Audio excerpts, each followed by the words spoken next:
how a wildly successful game destroyed itself in 10 days.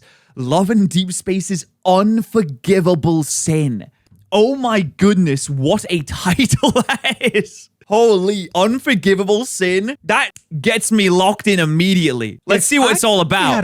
Now, I want to preface this by saying that what you're getting right now, is an outside look. I don't really play any gacha games, and I'm not really involved in any gacha communities or VTuber communities or anything like that. So you're getting an outside look from someone who isn't involved in any way. For every time a Chinese gacha game player showed up to the development studio of their favorite game while holding a knife with the intention of assassinating staff there, then I'd be at least $2 richer. Twice? What man arrested after making an attempt on MiHoYo founders' lives? Suspect snuck into the headquarters in Shanghai with a knife. What? Dude, gamers have gone too far. I was gonna say gacha gamers have gone too far, but no, this is truly... Okay, the knife thing is an especially egregious situation, obviously. But gamers in general are very, very, very dramatic. They're so dramatic. I mean, I'm sure we'll see throughout this video, and I'll touch on this a little bit more, but my goodness. It's everywhere these days. Just dramatic gamers everywhere. And what's crazy here is that this second dollar would be given to me as recently... What, did he stream himself doing it? What the hell is this? ...as June 2026, when that exact thing happened. But as a bonus, it also came bundled with a package of literal cow shit, vandalism, and a large police response. Love in Deepspace is the most successful female targeting gacha game of all time, easily able to earn tens of millions of dollars on any given month of the year. They were, without exaggeration... Okay, so I don't really know anything about Love and Deepspace, so I'm going to make an assumption based on the very limited amount of information I've seen, which is, I think it is a romance gacha game where you romance, like... I think it's right, not that many men. Not that many men. In the game, but I don't really know what you do in this game. I just know that you romance them and I guess give them kisses sometimes. On top of the world with no competition whatsoever. 400 million? Holy! The dating sim made 61 million in December 2024. Holy, that is insane. Now, I did do a tiny bit of research before I looked this up, and I just checked the Love and Deepspace Google Play Store reviews just to see like if the thumbnail was accurate or not, basically. And oh my god, there is a 1.7 overall rating on Google Play Store now with 227,000 reviews, which out of 10 million downloads, honestly, that's a really good review ratio, but obviously a terrible result. 1.7 is so low. That is ridiculously low, especially for a game that apparently in 2024 was doing absolute gangbusters numbers. However, here. Until one day, they decide to shoot themselves in the foot with a fully loaded shotgun. What could they possibly do? Did they release like DLC that was too expensive, like a gacha pack that was too expensive or was too hard to get the husbando that you want? 1 week after announcing the biggest update the game has had in a very long time. Is this one of the many men? They do something unprecedented. Dude, they give you first-person views? Going back on their word and canceling the entire update. The immeasurable disappointment their community felt would spark one of the biggest and most impressive global efforts in gacha game history, uniting people all across the globe to buy up entire city billboards, donating hundreds of thousands of They bought city billboards? dollars to charity, and even convincing Queso. Queso? Queso says it's wrong for Love and Deepspace to scrap their new werewolf love interest of Valko. Ooh, okay. They didn't bring out the new character because the fans said he was ugly. Is this the guy? He doesn't. I mean, listen, he just looks like a handsome man, you know? People to spread awareness about this injustice. They said he was bear in ugly? mind, this is all truly nothing more than the tip of this iceberg, as it's easily one of the most complex topics I have ever covered on this channel. Oh my god, strap yourselves in, folks. We are in for a movie. But it's not like I had a choice, seeing that my own community had left over 14,000 messages about this topic in my Discord server. What? 14,000? That's so many. And even went as far as compiling an amazing Google Doc about it.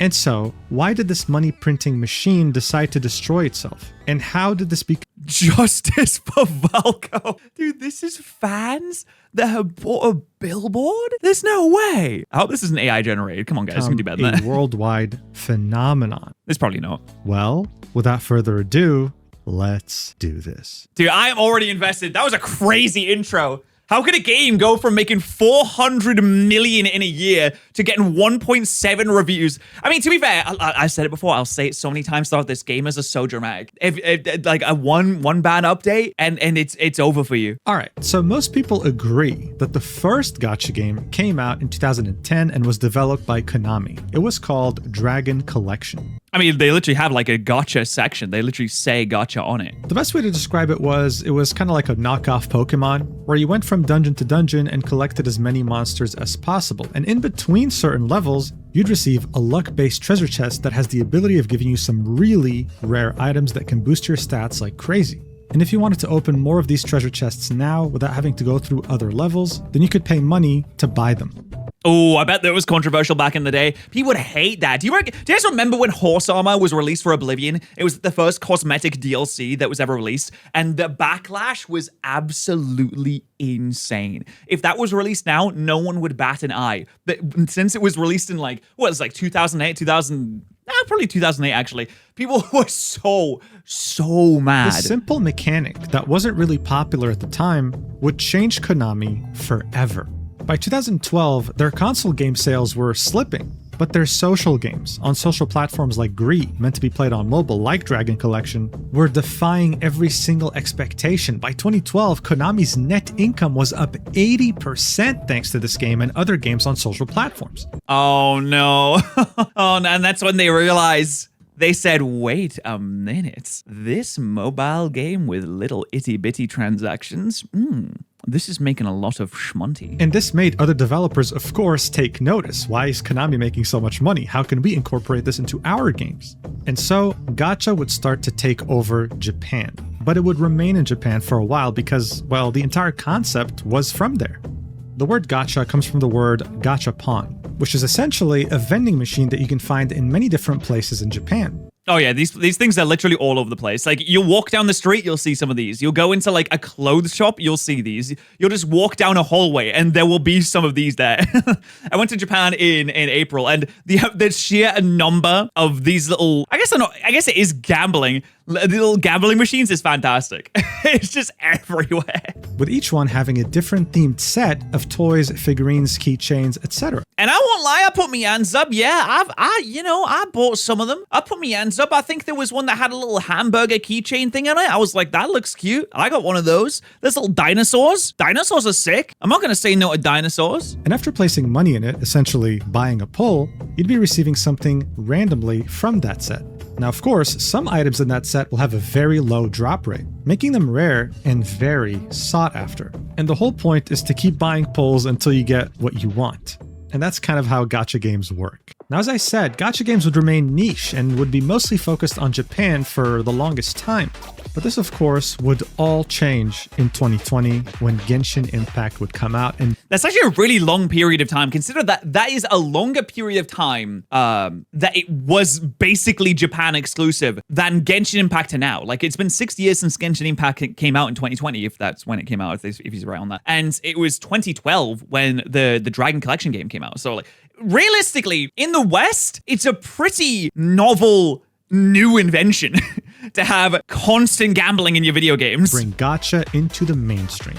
Now, of course, it was helped quite a bit by releasing mid-pandemic as everyone was locked up in their homes, but one could argue that the reason why it succeeded so well was because it felt like a full-fledged game with gacha mechanics, rather than gacha mechanics with a game built around it. How's Genshin doing these days? Is it still like popping off? Is it still raking in the money? I would imagine there's 7 million and 2 Genshin clones out there. But I mean, Genshin is the OG. So like, if you're invested in that game, you're more likely to stay in that game. But I would imagine a lot of people have tried to bite off its neck. Wasn't Duel Links like 2016?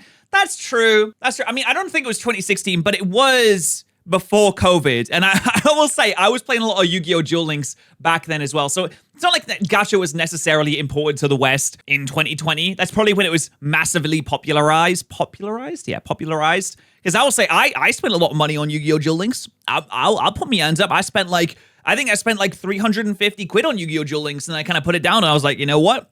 Probably better to stop now. Due to all these elements combined, it still holds the Guinness World Record for fastest mobile game to reach $1 billion in revenue.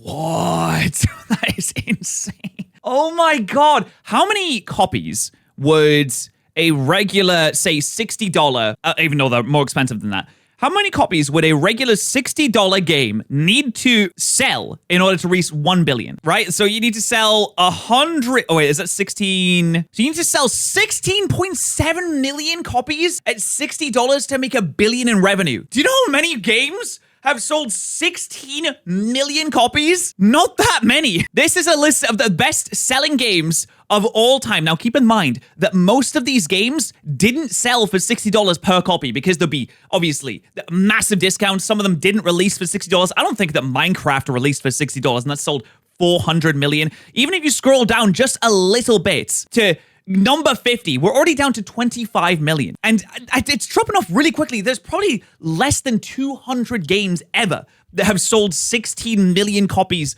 or more. Like, it is basically impossible to do that. $1 billion in revenue is insane. You need microtransactions, and you need a lot of them to get that high. Achieving this feat in 178 days. And just to really illustrate how crazy this was, the previous record holder for this Guinness World Record was Pokemon Go. And Pokemon Go was a worldwide phenomenon. Absolutely insane. And Genshin Impact made it quicker. Go made it in 7 months. Genshin Impact made it in 6 months. Oh my God. And that's not all, because Genshin Impact also holds another Guinness World Record, the fastest mobile game to reach $5 billion, which was held by Clash of Clans. That's crazy. When they're making Genshin Impact 2, though, And they don't have to. They literally don't have to. They just keep making updates for the same game. It's crazy the return on investment that you get for gacha games compared to like a regular normal buy it once and you're done game is insane. Honestly, no wonder so many companies shove microtransactions into every orifice that they can now. Like, I kind of hate it. I wish it wasn't the case, but it works. And it makes so much money. While it did rewrite certain expectations for gacha games, it didn't really rewrite the demographics that it was targeting. Gacha games have always been about targeting the single male with disposable income. One look at the characters that you can spend money on in some of the most popular gacha games in existence, and you understand very quickly that the targeted demographic has not changed. Genshin Story's only half done? Yeah, why do you think it's only half done? It's only half done after 6 years? It's probably because it made $5 billion in the first 6 months. And they thought, oh, we really need to stretch this shit out. You don't even need to take my word for it. The CEO of Hoyoverse, the developer behind Genshin Impact, would, as Dude, listen, I'm saying if I made $5 billion off a certain type of video, you know what I would upload? Just that. Forever. far back as 2011, talk about this topic to investors. He'd say that the otaku have been suffering from huge psychological pressure and that they hope that they can play their games easily so that they can enjoy this feeling of being saved. He would then say that the games that they're making were specifically made for touchable devices because of a fairly innovative feature they came up with, which is the touch feature. Yep, it's fair. Wow. Wait. Okay. Are they talking about touching the screen? And they're like, oh, we've made this cool feature where like you touch the screen, you can play the game. And is it a joke? Or do they mean, they don't mean touching the characters, did they? Really straightforward. This was for one of their first major games called Honkai Impact. And you could pretty much touch the very hot women they can pull for, and they'll react to it, which will also increase your friendship level with them. Just like... Oh, right. Yeah, just like real life. Like real life. Wait, there's no way. That's why they call me the Noah, chap. That's why they call me the Noah. But if you've played gacha games, if you've come across this logic, then you must have taken a step back at some point and asked yourself, yeah, I get it. The established demographic is men. But what about women? Yes, there's a lot of men that are lonely out there that would want companionship from a hot waifu. But let's not pretend that women don't want the same thing. I mean, come on. Have you seen some of the books that some women read? Freak books for freak women. I'm pretty sure isn't most fan fiction written by women, and most like smut is written by women to be like read by women. Could argue that in some cases they're even freakier than men. So where were the gacha games that were catering to their needs? Because they also had disposable income, and it seemed like no one was tapping in. Lesbians are winning, I guess. Well, the thing is, I don't necessarily know what straight men are looking for in like their smut material. I don't think it's the same as what lesbians are looking for. I feel like there's two, they call it the male gaze, right? There's the male gaze and the female gaze. But even like gay women have a different thing that they want than straight men. Even if technically, in theory, they're both attracted to women, they have different ideas of what that kind of material that appeals to them is. Into that, at least. And the same for like gay men and straight women too. Like straight women and gay men, they have very different ideas of the type of man that is attractive to them. Not successfully. You see, there's always been a type of game that's existed since the early 2000s called an otome game, a story-based romance video game targeted towards women.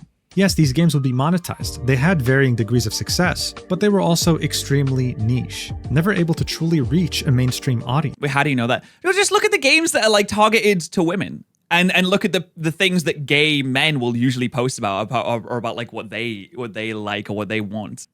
There would be multiple attempts by multiple developers to make a gacha game centered around the otome genre, but none would truly stand out. For example, even Hoyoverse, before releasing Genshin Impact, would release a game called Tears of Themis, targeting the female demographic specifically while incorporating a gacha system around it. And guess what?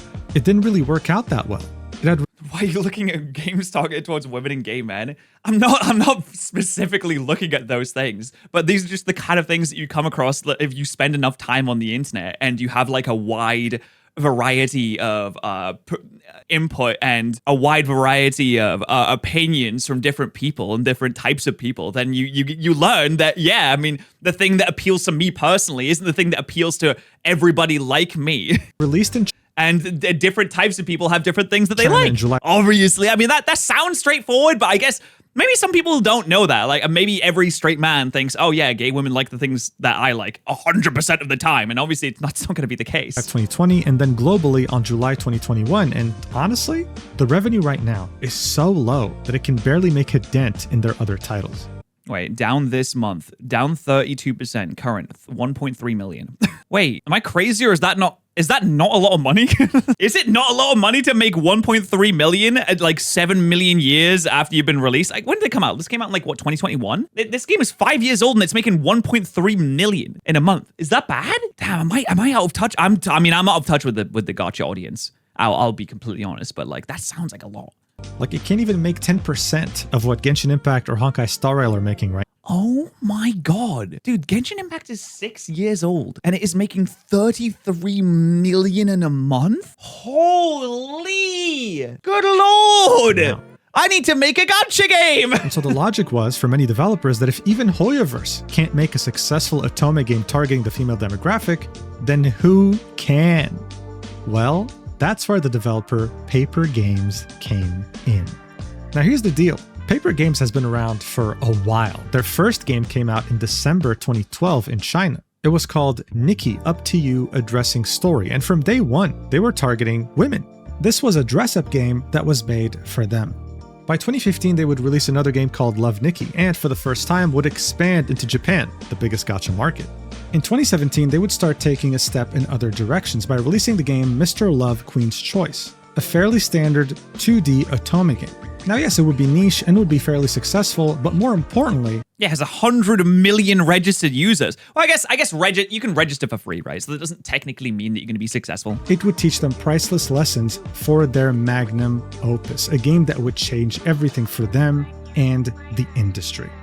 In 2020, Paper Games would release a teaser trailer for their upcoming game called Love and Deepspace. And for any fans of otome games, for any women out there that were hoping for a next generation experience, this caused a massive earthquake. This was the first 3D otome game to ever exist, and at this level of insane quality. No one had done this before. No one was crazy enough to even come up with this idea. This shook the entire industry to its core, and many were very Oh, wait, you fight things in this game? Dude, I have no idea what this game. I was trying to think, what do you do in this game? interested to see how it would end up performing once it would finally release. Here's the problem though. There was no release Fight shoulder to shoulder with him. date whatsoever. They just dropped this teaser, created a massive earthquake in the industry, and just left. They would literally disappear, and people wouldn't hear any updates from them for years. That would be the reality until 2023, when something would finally come out from the studio, but it wasn't good news at all. News outlets would report that Paper Games was about to take on a loan of $70 million.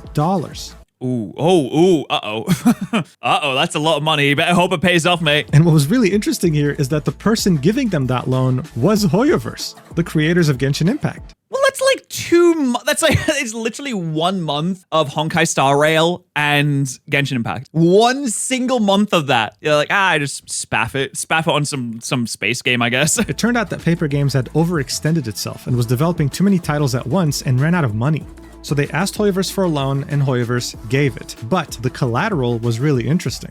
If Paper Games had failed to pay Hoyoverse back their money by the agreed upon date, then Hoyoverse would get 10% of Paper Games' share, That is a lot. effectively owning 10% of the entire company. At the time, people didn't really know what to think. This was a massive loan, and Paper Games was not making anywhere near close that money. What people didn't know, though, was that the plan was simple. Internally, they were hoping to repay this loan by releasing Love and Deepspace. They were banking everything on the success 70 million is a crazy amount of money, but I guess like from what we've seen, apparently that's just like totally achievable. of that game, and it was about to come out on January 2024. I assume the loan comes with interest too. They wouldn't just give them like an interest-free loan, because the money when it gets paid back is going to be eroded by inflation. So surely you'd want something out of this. You're not just like doing it out of the kindness of your heart. I mean, obviously, if they don't pay it back, then you get 10% of the company, which is crazy good. But even if they do pay it back, you want some kind of profit from the situation, right? You just don't want to give them a company money for nothing, really. Even with so much riding on this game's success, no one, whether it be from the staff or the executive team or the CEO He's so dreamy. himself, could have ever predicted the ridiculous success that this game would find all across the globe. This game's impact on the otome game genre was like what Genshin Impact did for gacha games. In 2024, Paper Games made over $1 billion. Damn! All right, they could pay him back then. $1 billion? And you bet your ass that they repaid Hoyoverse every single dollar of that loan amount. It had done what so many others had attempted to do but failed. He has magic powers? Bringing this genre to the mainstream and incorporating gacha mechanics within it too. But why? What was the secret formula that no one else understood? What could be the gacha mechanics for this game, though? If there's only like a few male characters, you can't like unlock a bunch of characters, I would imagine. Is it just like cosmetics? Is it just like you're unlocking clothes for your man? Well, for many men, the attraction Oh. All right, I guess maybe that is the thing. the gacha games was about having a power fantasy, collecting sexy and strong characters that will progress through a story that centers around them. Thing is, though, women don't really want that. Love and Deepspace offered them something different. A game centered around being individually known and cared for. It played more like a 3D dating simulator that caters to your needs, like a genuine routine that becomes a part of your day rather than just a traditional gacha game. And here's how it would do that. The game would initially release with 3 different love interests: Zane, Raphael, and Xavier. That just sounds like a dreamy And man Silas name. would release right after, with Caleb joining the rest of the cast in 2025. There would be a million different ways of being able to interact with them in-game, making them truly feel like, well, they're real. While you're in-game, they would call you through a video call, you'd be able to text them, and sometimes, I mean, this is a Silas thing, but he would call you his kitten. What? Oh my god, that's shameless. What the hell? When it would be your birthday, they would all individually take the time to celebrate it and would sing you Happy birthday, my dear girl. Can't even say your name. Come on birthday or do some other things for you. And of course, you could go on dates with them, spending quality time while able to You can go in on a push-up date in the Grey Void. Yeah, I love it. So we can either go to like this nice house or it's a forest of some kind, or we could go to the Void. Oh, I hope we go to the Void this time. I love the Void dates. They're so fun. do a variety of different activities to Who are you picking? Choose a starter. All right, I want the guy with the magic powers. Is that Xavier? No. It was Zane. No, I want Zane. He seems so dreamy. together. But I feel like what would really take it to the next level was how developers would keep adding features that made this game a part of your daily routine. Other gachas asked you to log in every day to get rewards, but here, you were being asked to log in to make your life easier. Like for example, look at this feature called Remind Me, where you'd get a notification on your phone from your favorite love interest reminding you of something important to you, like, I don't know, someone's birthday, or the fact that you have an important meeting coming up. Okay. Wow. That's interesting. So so Zane would come up on my phone and be like, "Hello, my dear girl. Do you remember your mom's birthday is coming up?" And I'd say, "Thanks, Zane. I love you." Can you be male in this game, or is it only female? And there'd be this other feature that would come out as well that you might have heard of called the period tracker. What? What? Introduces a new innovation in video games, a period tracker. Okay, that's one way to say it. Goodness me. That's all right. Now look, there are a lot of period tracker apps out there for women to keep track of their periods. But Love and Deepspace was like... It's just, I mean, what can I say? I'm not a woman. Who am I to say as a man how you should use your period tracker? Who am I to say? I can't. If you want your husbando to be the one, then fair dues. You know what, dude? This game is a part of your daily routine, so might as well have that feature too. Yeah. So when you would get close to your period or your first day of your period would arrive, you'd have your favorite love interest point that out and vow to take care of you while giving you extra attention while you deal with cramps from the seventh circle of hell. Now, interestingly enough, this whole period tracker thing was some sort of a Twitter controversy when it came out back in early 2025. Some people would call Love and Deepspace a gooner game for having a period tracker, but that's just Twitter being Twitter. That doesn't make sense. How can it be a gooner game when there's like no female characters in the game apart from your character? Because if you're going to call this a gooner game, might as well talk about the scenes where you're being figuratively railed. Oh, wow. Goodness me. Oh, wow. I guess you can still have a Guna game that doesn't have any female characters. It's just a female Guna game.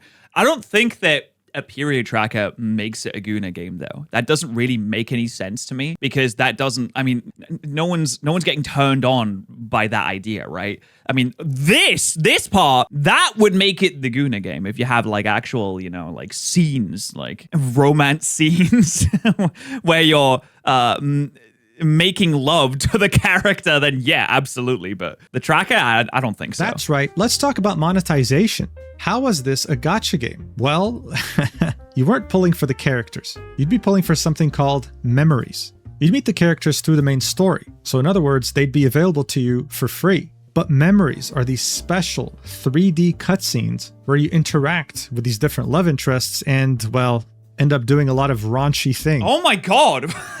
Jesus Christ. So you're like rolling for different activities to do with them? You're like, oh, I hope I get the super rare one where he lifts me up and throws me around the room. Yes, these can get really spicy. And it really caught me by surprise. I hope I get the rare scene. If I spend enough money, I hope I get the rare scene where he bites my ears. Expecting this level of raunchiness when I streamed this game for the shits and giggles back in 2024 with the streamer Box2. Wait, am I giving him a lap dance? What's going on right now? Oh my What? god. Dude, what is this? We just get a free Bro, god damn! What the hell is going on? What's happening? Is that my tits? Hey, yo, is that your leg? Yo, that's your leg. That's your leg. Hey, man. Okay. Holy mother was So what is happening here? sweating and hey. Oh, man, he's bending me over. He opened your legs, bro.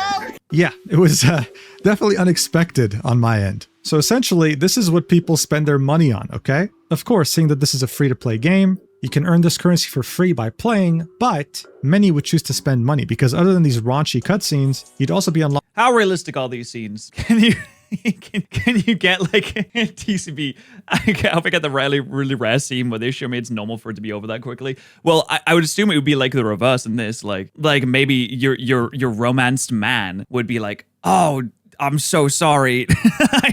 This usually doesn't happen, I swear. Like, oh my god, I can't believe it. And then you have to like console him.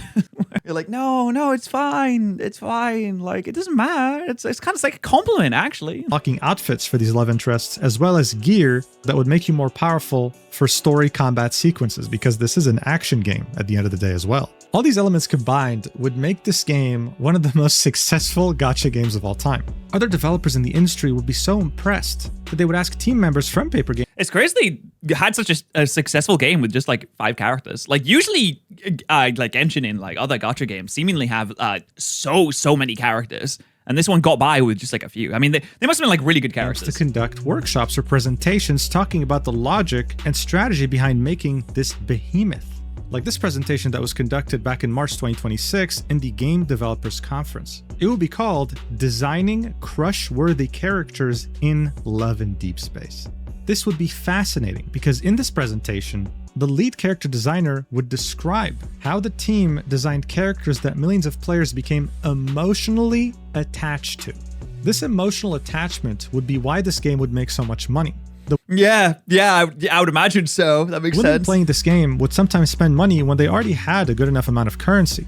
And they had two main... I guess they went for the quality over quantity approach, right? Instead of having like a ton of characters, they had 5 really in-depth ones. main reasons to do so. Number one, they're absolutely in love with a love interest in the game and they want to spoil them. And number two, they want to support the developer. This is not a mentality that you see for many things. Many women genuinely wanted Paper Games to make more money so that they can continue updating the game because no one else had ever made a game like this. That makes sense. I mean, you see this kind of stuff everywhere. Like if you genuinely love something, you want to support it. Like I've bought games that I wasn't necessarily like a huge, didn't really want to play all that much because I just wanted to support the developer because they made something else that I liked. And I was like, oh, I want them to continue to be able to make the games that I do like. So I want to support them in their other projects too. You see it for like any kind of creator, even like a streamer. Like if you want a creator or a streamer to be able to continue to do what they do, like maybe you become a member to their channel. Maybe you watch all the ads on their videos. That's something you could do for free.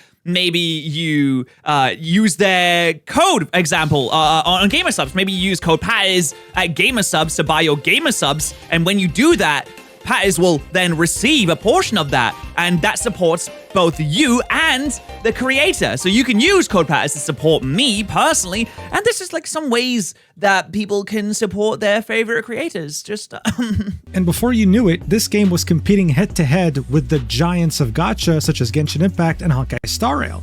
By mid-2024, it was making tens of millions of dollars per month. So as I said, it was no wonder that Paper Games made over $1 billion in 2024, while also becoming the #1 highest earning app on the Chinese App Store, which is a very big deal. But by the end of 2024, they would take it another... I feel like the Chinese gaming space is like so completely different to what I'm used to. From what I've seen like very like small parts of it, but it's very different. step further, incorporating something that's not really present in mainstream gacha games like Love and Deepspace, VIP services. You would become a VIP if you spend a minimum of $690. And as soon as you reach... Whoa. What, is that all? Oh, right. Oh, all right. Only $690. Wow, it's so cheap. Jesus Christ. VIP 4 is if you spend over $14,000.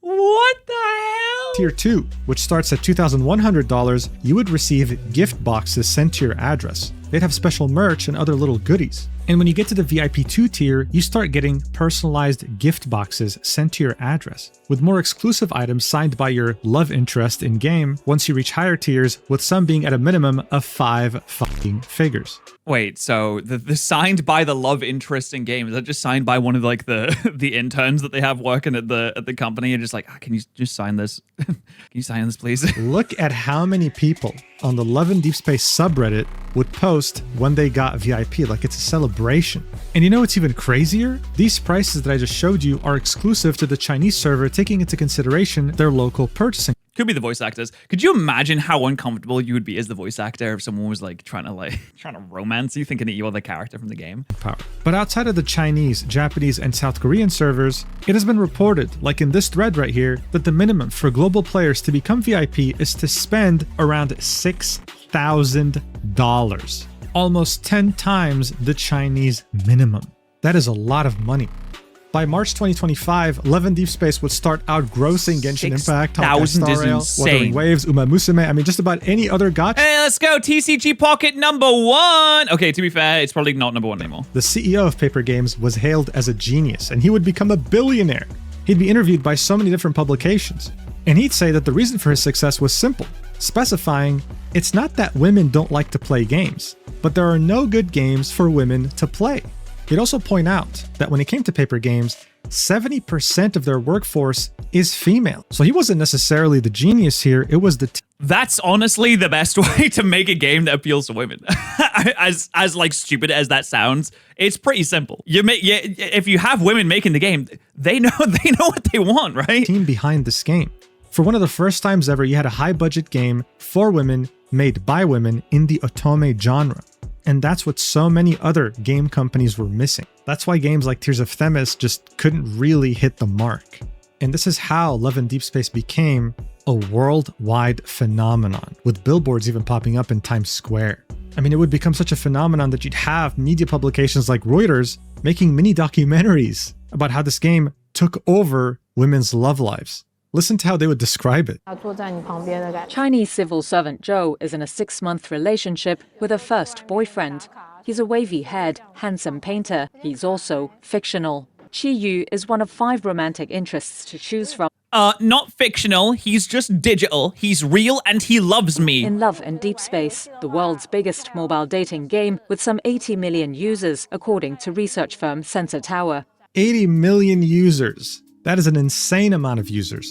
But yeah, this app did such a good job of incorporating itself into your daily routine that it kind of made it meaningless for many women to even seek out a boyfriend. It was that crazy. There'd also be a couple different documentaries. She has terrible taste. She didn't choose Zane. By the publication South China Morning Post. In one of them, they talk about women that would specifically hire cosplayers to dress up as their love interest from Love and Deepspace and go out on dates with them. But do you think they would like get mad at the cosplayers if they didn't act exactly as the character would act? They'd be like, no, you're not doing it right. You're not him. In another, they would do the same thing as Reuters. Talk about how some women were replacing real-life men with, well, Love and Deepspace love interests. Such massive success comes with its own fair share of critics. And by 2025, you'd have multiple media publications come up with a narrative that it's because of games like this, these otome games, that birth rates were declining. A lot of criticism would be directed towards the game and the women that were playing it. Some of these women would start blaming incel culture for this, while I see all sorts saying horrible things about how this is proof that women are bad. What? Dude, I think that the men that are getting mad they're just deeply insecure and they feel like they are getting outclassed by a video game, which is what's happening. So maybe a little bit of introspection is needed here, you know? others would point out that it's just simply because it's popular. This new dynamic would lead to some nasty fights within the gacha community, like how, for example, on the Chinese internet, some Love and Deepspace fans would go head-to-head with Snowbreak Containment Zone fans, a game that heavily targeted the male demographic. Yeah, I can tell. I can tell. Oh, this game... Oh, right, what? This game, like, heavily targets males? How could you tell? Things got very nasty there, and I would need to make a whole video to do it justice. But it did end with the government intervening and pretty much censoring the hell out of Snowbreak. But it's just an example to illustrate to you how this huge wave of attention that this game got didn't only bring positives to the community. However, as long as the developer could keep the Love and... Where's my boy Zane? Wait, which one is Zane? I actually forgot. Where's my man? Is it this one or is it this one? Why does he dress... Wait, is he dressed up as Batman? It's fire look, though. Fire. Deepspace community. The second one? Oh, so yeah, this is my man Satisfied. Zane. Rightmost? Fuck. I mean, yes, this one. This one is actually my man Zane the whole time. I was no second to the left. Wait, second to the left. Oh, yes, this one the whole time. I knew it was you, my husband. Sorry. Nothing could stand in the way of this money print. You don't. Okay, I'm gonna be honest. They look so similar. They have the same haircut. It's just like on the other side. Behemoth. But with so much attention and expectations aimed towards... Why can't one of them have like longer hair, you know? This game. And with so much money being made, as time went on, it seemed like Paper Games was simply not prepared to blow up that much. And that lack of preparation gave them many more problems with their own community than they could have ever bargained for. So remember how I said that this game was all about how it made its own audience feel like they're being individually known and cared for? Well, it wasn't just the game doing this. It was the developer, too. It's a nice office. Here are some examples. Throughout the year, there will be multiple time-limited events in the game, like other gacha games. And whenever that would happen, they would take the opportunity to make these educational videos directed towards their female audience that taught them different things that they could find useful, well, as women. Here's them, for example, hiring the Beijing 2008 Olympic champion for judo. And in this 12-minute video, women who play this game would be taught about women's self-defense. Here's another example in which a faculty member at the Mental Health Education Center of the China Academy of Art would conduct a workshop about mental health. But this wouldn't just be limited to a woman's needs. Paper Games, being a Chinese developer, would also take this as an opportunity to teach their massive global audience about Chinese culture. Like how in this video, the director of Heritage Protection Division would teach the Love and Deepspace audience about China's cultural heritage. Them using the game's revenue to fund things like this made many women express the fact that this wasn't just a community or a developer, this was a safe space specifically for women. You can see this expressed in so many of these different comments. I'm not really making it up. Yeah, I was gonna say, like, the thing about these like self-defense moves is that I feel like in an instant situation where someone is attacking you and you're panicking, I feel like it just doesn't work. I feel like if someone is like, especially if someone's like bigger and stronger than you, if someone's bigger and stronger than me and I don't know like my self-defense move where I like get in under their arm and I pass like that, it's just not gonna work. They're just gonna grab me and they're stronger than me. So what do I do? People I don't know. They were literally crying watching the self-defense video. And this comment right here, I think, sums it up, saying, I do think that it is good to try and teach vulnerable people how to defend themselves. I do think that's good. I'm just like, well, would it work though? It's crazy and also super amazing how a dating simulator is inspiring me and others to take care of ourselves, recognize our self-worth, and even learn self-defense. This is what Love and Deepspace was for so many people. But unfortunately, as time went on, this priceless relationship built on trust would start having cracks form in its foundation due to bad decisions made by the developer, mostly relating to the game itself. What do I mean by this? Well, let's go back to the example of Genshin Impact. It makes a lot of money, and in return, it's meant to give you constant updates. One update typically lasts for 40 days. Then the next update comes along with new events and, more importantly, new story, advancing the plot that everyone's playing the game for. Every update would also typically have 2 brand new characters that you can pull for. And every year, you'd have a major update that would introduce an entirely Wait, they introduce 2 characters every 40 days? Oh my god. new region. Now, as I mentioned before, Love and Deepspace does have a story mode. You'd have story segments that are in 3D. It's like a 3D visual novel, right? With cutscenes and voice acting. And you'd also have combat. This is easily, by far, the most important aspect of the game. Story is what allows you to meet the new love interests that release, while Zane, let's go! also advancing the plot with them in it. Because they interact with each other as well. They have stories that tie in together and they know each other, sometimes being friends. So while yes, many players get very excited about pulling for a banner because it involves a raunchy cutscene, if you had to ask them whether they prefer getting a banner of their favorite love interest or more story, the majority of them would always choose more story. But by 2020, Yeah, because if you don't have more story, then what do you do in the game? There's nothing to do in the game. I mean, you can watch a cutscene. You watch a cutscene once and then you've seen it. You don't need to watch it again. I mean, people probably will go back and watch it again because they're like, ooh, he gave me a kissy on the cheek. But there's nothing keeping you on the app after that. 5, it seemed evident that both banners and story content were just not meeting expectations. They weren't necessarily releasing fast enough for a game of this caliber, making this much money.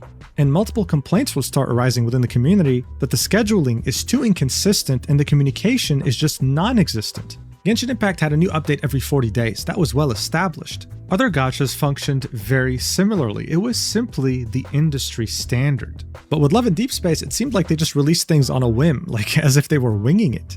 When it came to limited banners, right, the ones that you had to pull for within a specific time frame, otherwise they disappear, there'd be mainly 2 types. A banner made specifically for one love interest, and a banner with all love interests combined. Now look, when it comes to combined It's called Lingering Lust? Goodness me. banners, there's a lot of misinformation out there about how it works. I saw many, even Love and Deepspace players, saying that you have a 1 in 5 chance of getting the banner that you want. But that's not true. There's this mechanic that allows you to select the one banner that you really want and 2 others that you'd also not mind having. Once you hit a 5-star, you'll randomly get one of those banners. If you don't get your precise wish, the character that you wanted the most, then this mechanic guarantees that the next time you hit a 5-star, you will get the banner that you wanted the most. So regardless of how many love interests get added to the game, whether it's 3 or 6, the odds will always remain the same. Okay, that's good. I mean, if you have like one guy that you like, then this makes sense as a way to, keep you attached to that one character and keep making sure that you can continue to view the content for that character Now, too. I want to make something clear. Remember how I said that Genshin Impact released a major update every year which involved a new region? Well, the version of this in Love and Deepspace is a new love interest. A new love interest signifies a new region.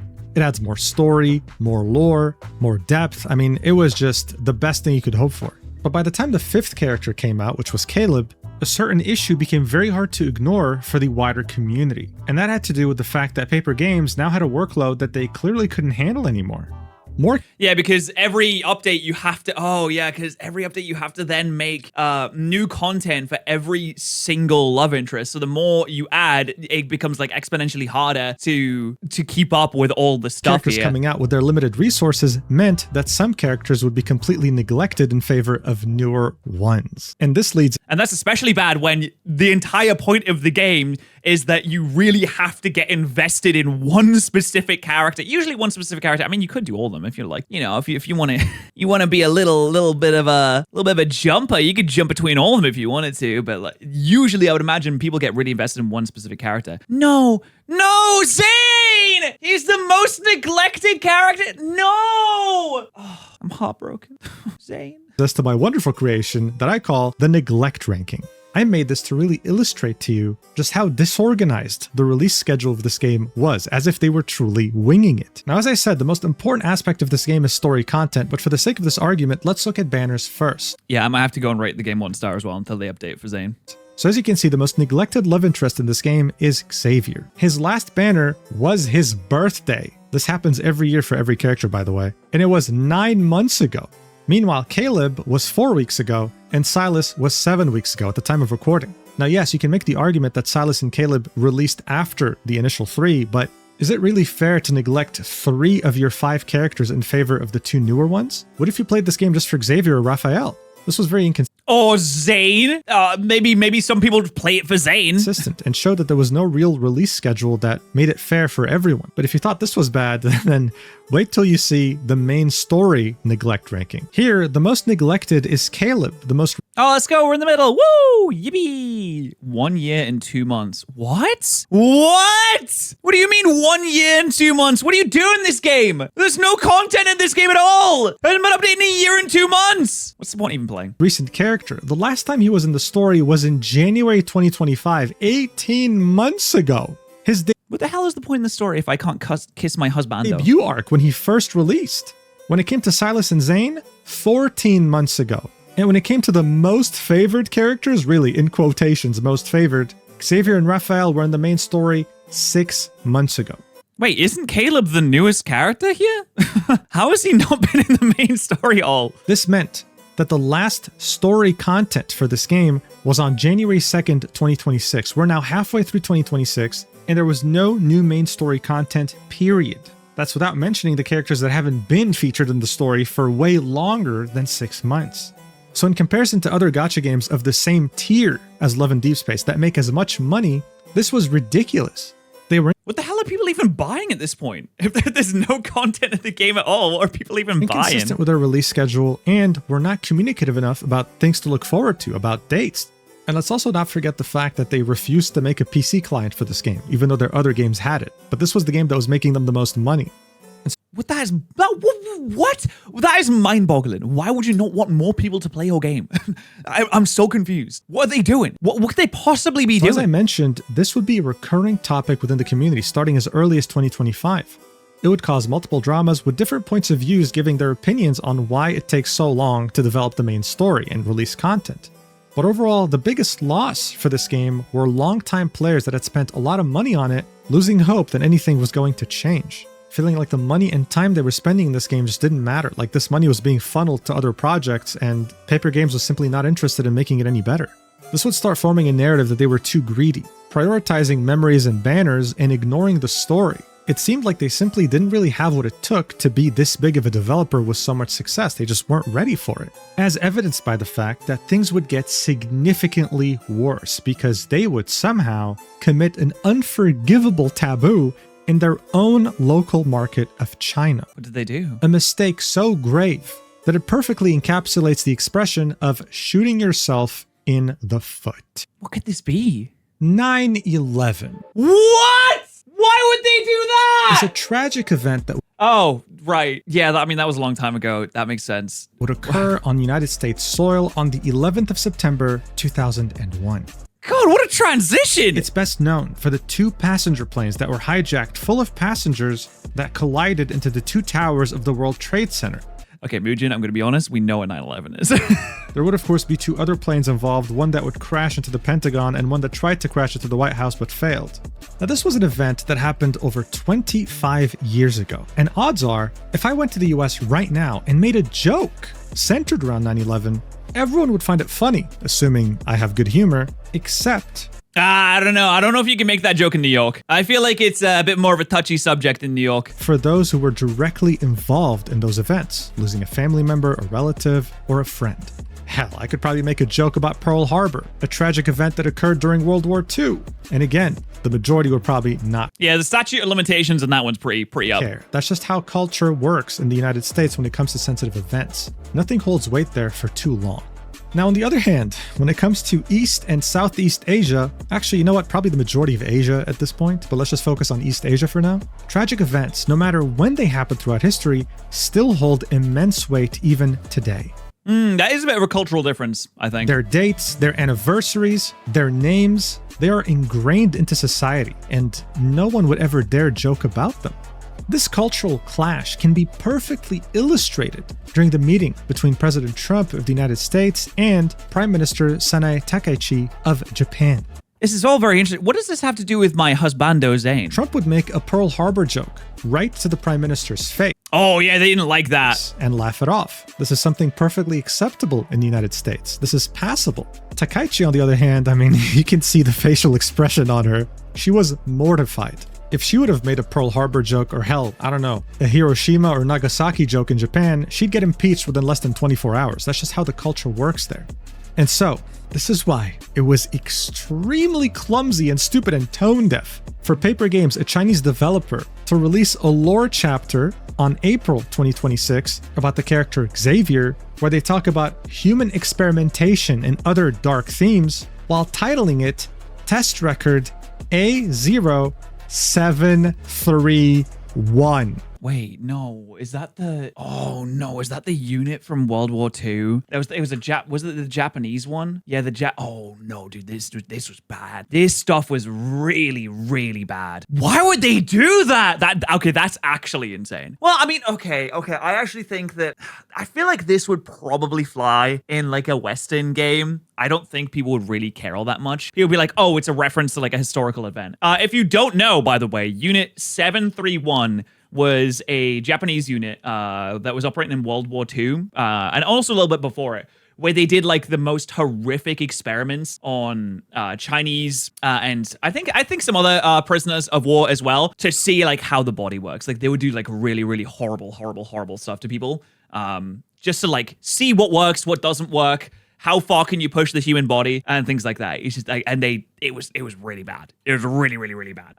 Which I guess if you are a Chinese person and you really like this kind of stuff just doesn't fly, then that's gonna take you off. I imagine that's gonna make you pretty upset.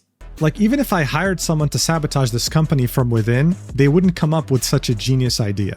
When you say Yeah, I do think that if this was like if you put this in like Resident Evil and you did something like quite similar in Resident Evil, like it would probably fly. I don't know. I'm trying to think like what an adequate comparison would be, but I'm kind of struggling right the now. 3 numbers 731 to any Chinese person who was educated in a state school, for example, they'll immediately think of one thing: Unit 731 of the Japanese Imperial Army during World War II. This was a secret research facility that was operated between 1933 and 1945 on occupied Chinese territory, more specifically in Harbin. This is where the Japanese would experiment on over 200,000 human beings from China. They would say it's to advance medicine, but in reality, many of these experiments were just morbid and sadistic. I'm not going to go into full detail because I'll get demonetized and age restricted, but you can read about this yourself. I can give you an example though. They'd have pregnant women in captivity in Unit 731, and those babies would be born in captivity as well. Those incredible scientists would come up with the idea to experiment on those babies, but not like any experiments. It would just be like, hey, I'm bored. Why don't we throw like a few babies in this frozen river outside and see how long it takes for them to die? Yeah, I wish I was making things up, bro. This was Unit 731. This is well known in Asia, specifically in China, because of how horrendous it was. But it's not really taught to Westerners. It's not taught in schools. In China, though, to this day, even in 2026, you say 731 to anyone, they'll know what you're talking about. There's a reason, many different reasons, that Chinese still hold Japanese people in very negative regard, even in 2026. This is without me mentioning the rape of Nanjing, for example. And so Dude, I mean, they did some really horrible stuff. And you know the worst part about this is that some of the people that were in charge of that just got pardoned. Like after the war was over, some of the people just got pardoned. the Chinese company to In exchange for like research and like data and stuff like that. Oh my god, it's actually disgusting. have a lore text about human experimentation with the number 731 is just, it's insane. It's genuinely insane. But when it first came out in April 2026, it didn't really bring much controversy. In fact, most people didn't even know about it or didn't really care. The reason why I guess this is the kind of thing you gloss over though. Like if you're just reading this, you'd be like, whatever, subject. Like you would even read test record. This is stuff, the kind of stuff that your eyes like just glaze over, right? And you're like, okay, now I'll stop reading this. Whatever. I'm telling you about this right now is because this is going to bite them in the ass very badly later. For now, though, the Love and Deepspace community was laser focused on one thing and one thing only. When is my story content going to come out already? But here's the thing, ever since the game released with 3 characters, there's always been a coming soon text on the bottom right, indicating that there's going to be more love interests to come out. And so when Silas and Caleb released, their updates were so major because they came with more story content, with banners, with all sorts of things. And so many were wondering when this 6th character was finally going to come out because this meant more story finally after a 6-month drought.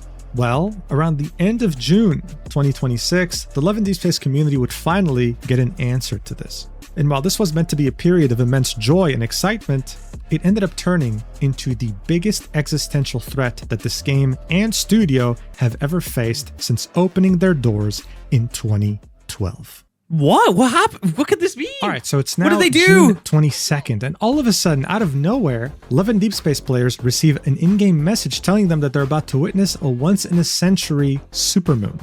Wow. What is a Asking supermoon? them to go watch a live stream that was going to take place on the same day. This really came out of nowhere, and it shows you that they're kind of winging it with their scheduling. I mean, it's kind of crazy. Something like this would typically get like a week's notice. In any case, the supermoon countdown would take hold. People waited with bated breath to see what this announcement was going to be, and then, all of a sudden, it was right there. A new character would be announced, Valko. Oh! I'm sorry. He's an actual wolf guy. Half wolf, You know what? I think it's good we get some furry representation in this game, okay? half human. And as you can see by the chat on the He's a half wolf, half man. global live stream that has almost 1 million views, Oh my god, everyone's barking for him. Oh, the woo! community was extremely excited. Okay, so they like him. They like him. They love this. This is great. All of them spamming ow like a wolf. Unable to wait to see him in action, both in combat but also the story, because a new character as In the sexy cutscenes, would you leave Zane for Valko? No! I'll never leave my man or betray him. Valko can be a wolf. I'm not a furry. I'll never betray my I man. said signified a new region, so this was huge. However, in another live stream they would do shortly after, they would announce something else. Another major feature, which was the Home 2.0 update. You'd have a home that you can hang out with your love interests, and this time around, they were adding a kitchen where you can cook together with them and take Oh, I bet they would have loved a VR version of this game. You know, you put on your headset, all of a sudden you're inside your house with your husband. pictures, etc. However, in the announcement Never bathe in the pot. What the hell does that trailer, mean? they would use this sentence saying, "Never bathe in the pot." What does that mean? What? What do you mean never bathe in the pot? This was very, very tone deaf, just like with the whole 731 business, Wait, what? Why? because the Chinese viewers, they felt that it was in reference to what had happened back in the year of 2024, where a man in Shanxi made the soul of his girlfriend evaporate to heaven by pouring extremely hot noodle broth on her Oh my, what? using a pot. So due to this, Okay. That's a stretch, right? That's got to be a stretch. Never bathe in the pot as a reference to someone pouring noodles on their wife and killing them. I don't. the phrase bathing in a pot had become dark lingo online, referencing this specific case. Okay. Never mind. Doesn't really feel like that much of a stretch anymore. For example, you could tell someone, hey, go bathe in a pot, and people would understand you weren't wishing them well. Oh, it's like saying to someone like, go drink base liquids. So already this was causing a lot of controversy, even though a new love interest was just announced and it was meant to be something very exciting. At the same time, in Valko's trailer, they would also use yet another controversial sentence while teasing him, saying, invite the wolf in. In the Chinese livestream, they had used a Chinese idiom, meaning to invite disaster by letting an enemy inside your home. Seeing that his character concept involves him breaking into the female protagonist's home, that didn't help. What also didn't Okay, that's a little much. help But was that okay. his dialogue included, what's wrong with inviting the wolf in? Just peek inside and she'll open her door for you.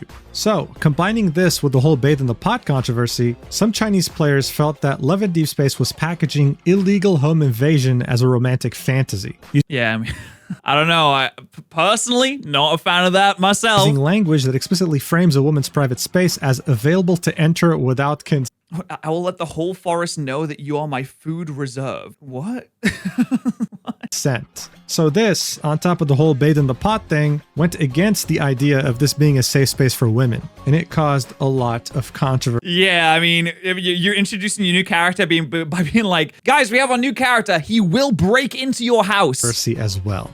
And if that wasn't enough, the Valko trailer that was posted on Chinese social media would get bombarded with over 750,000 comments, many of them very negative, because many players would express the fact that not only did they not feel safe around him because There's a feeling that he would abuse me at home. I mean, that's kind of how they framed him. They were like, hey, this guy's going to bust your door down. he'll break into your home or whatever, but they heavily disliked the way he looked, calling Can it be released on the international server separately? They're saying, can you guys, like, not release it on our server? Thanks. it too much of a Western look. Saying things like, can it be released on the international server separately? And telling the developer either go offline or make it look better. It Make it look better? What's wrong with how it looks? referring to Valko. Here's this comment, for example, getting 300 likes. No obligation to support the new Western male lead, refund, and shut down the server.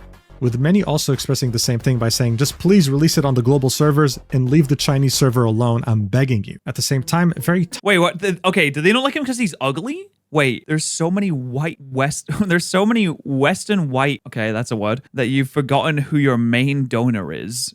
Okay. toxic elements of the Chinese community would sprout out and would start insulting Western players, calling them Western white whores while also telling Dude, I swear, like Chinese posters online are like incredibly descriptive and creative with their insults sometimes. Like you'll see some random person replying to another person that's like, there'll be one reply that's like, yeah, shut up, idiot. And then there'll be the Chinese person replying to that is like, no matter how many generations your family exists for, the disrespect and sadness of your failures will permeate throughout it all. I'm like, Jesus Christ, okay. paper games, hey, you fucking forgotten Like, oh no, in 700 years, your family will remember how useless you were. who your main donor is. You've forgotten who makes you the most money, us, the Chinese players. There will be some very nasty comments all around made towards Westerners. Oh my God! because Oh, they're of so Valko racist. being teased. What? But it wouldn't just be his Western look that would turn them off. It goes back to what I was talking about the community grievances that had started spawning in 2025. The whole idea about the inconsistent release schedule, how some characters were getting main story releases and some others weren't. And for some reason, there'd be complaints about the fact that the gacha odds are now worse with a 6th character. Instead of having a 1 in 5 chance of getting the banner you want, you have a 1 in 6 chance. I really have no idea why this became a thing because I explained in this video how the banner system works. I guess we can call these people LARPers. And on top of that, there will be complaints about inconsistent story narratives, saying that Valko is a core leader of a villainous group in the story that has harmed all existing protagonists. So in a way, some didn't want a romantic interest that hurt the other romantic interests. But honestly, this was surprising to me that this was even a narrative because even in his own trailer, it's explained that Valko is the Eon Core Tech chairman, not having anything to do with Ever. So this was yet another rumor that spawned on the Chinese internet that for some reason spread like wildfire. Are you starting to understand why this whole topic is so convoluted? Like, I'm genuinely so confused half the time. And on top of that, for some reason, I guess maybe it's a cultural thing, many Chinese female players feel like a wolf or a bear character is gay. So there were many... What? Wait, okay. I get the bear because bear is a reference to like a person. If you're a bear in the gay community, you're like a big guy, big hairy guy, something like that. I don't get the wolf part though. Like I guess like they're probably, I don't really understand that. I don't get that at all. Complaints that Valko was gay, actually. This was really something that you could... He's gay? Dude, I don't think he's gay. This is a character specifically made as a love interest for the game where you can only play as a woman. Could find a lot on Chinese social media. And I guess the problem with having a gay character, in their opinion, was the fact that Love and Deepspace would attract gay male players, and they don't want that. They only want this game to be directed towards women. Now on this... You can't even play as a man. Extremely ratioed post on Chinese social media, they would do their best to communicate with their player base, to calm any grievances they might have and tell them, hey, trust us. For example, this is them replying to someone that called Valko gay, saying, all the male protagonists are heterosexual, yesterday, today, tomorrow, and forever. Yeah, like, of course they are. I don't understand. Like, if you could play as a male character, then obviously they would all be bi. It would be like Baldur's Gate 3. Everybody's bi. Everybody loves everybody. But like, of course they're straight because at the very least, they're at least bi because they're all interested in the woman character that you're playing as. And they would reply with things like, I'm sorry, after you've calmed down a bit from venting, could you please take a look at this wolf and give him a try? Please. That's actually really funny. Damn, sorry. After you like chill and stuff, why don't you like give it another look though? Damage control was in full swing. But these replies would be posted on Chinese social media known as Xiaohongshu, and the comments weren't really impressed. They really just didn't like the character, and they didn't really like the direction the game was headed in. This was in massive contrast to the global audience, okay? Like, this is Valko's trailer that was released on Twitter, and it didn't just get 5 million views and a lot of likes. Many of the top comments, in fact, all of them, were very, very excited for him. It would actually be hard to find any negativity on this post.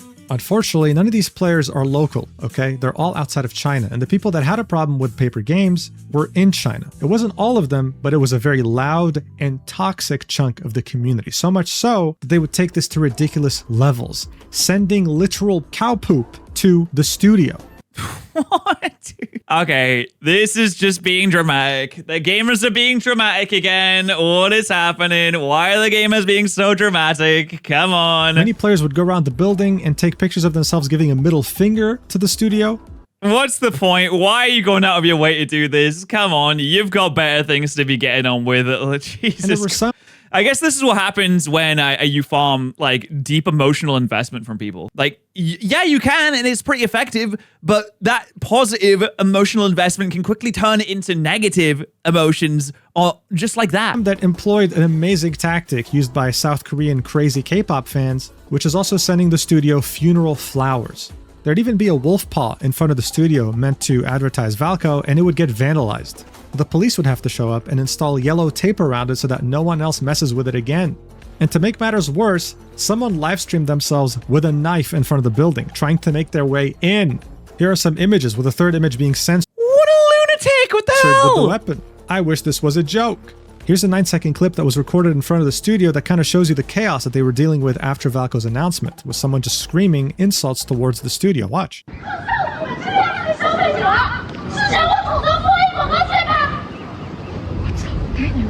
And so soon... Oh my god, bro, it's fine. It's just a character, dude. Just don't interact with them. It's fine. You can have characters that you don't like. Jesus Christ. Nobody likes all the characters in all the games that they play. It's just not going to be a thing. After, this would start being reported on by international media outlets. And on top of all this, Love and Deepspace would lose over 1 million followers across all their Chinese social platforms. Because he's a wolf? What do people have against the furries? I demand justice for the furries. This was a very big deal, and it was becoming uncontrollable. No matter what they tried to quell the damage, it was done. But that didn't mean they wouldn't try anyway. On June 27th, 2026, just 5 days after the initial announcement of Valko, Love and Deepspace would make an announcement for the global audience, in which they say, Dear Deepspace Hunters, recently the development team has received a great deal of feedback and many suggestions regarding the game. We have also heard your concerns about the team's capacity to consistently deliver high-quality content in the future. So this has to do with their inconsistent updates, right? We would therefore like to take this opportunity to respond with the care that your trust and expectations deserve. From the very beginning, we have hoped to make Love and Deep Space a romantic world that continues to grow alongside every Deep Space hunter, a world filled with more diverse experiences and lasting companionship. This hope has guided us throughout the game's development and remains at the heart of everything we are working toward.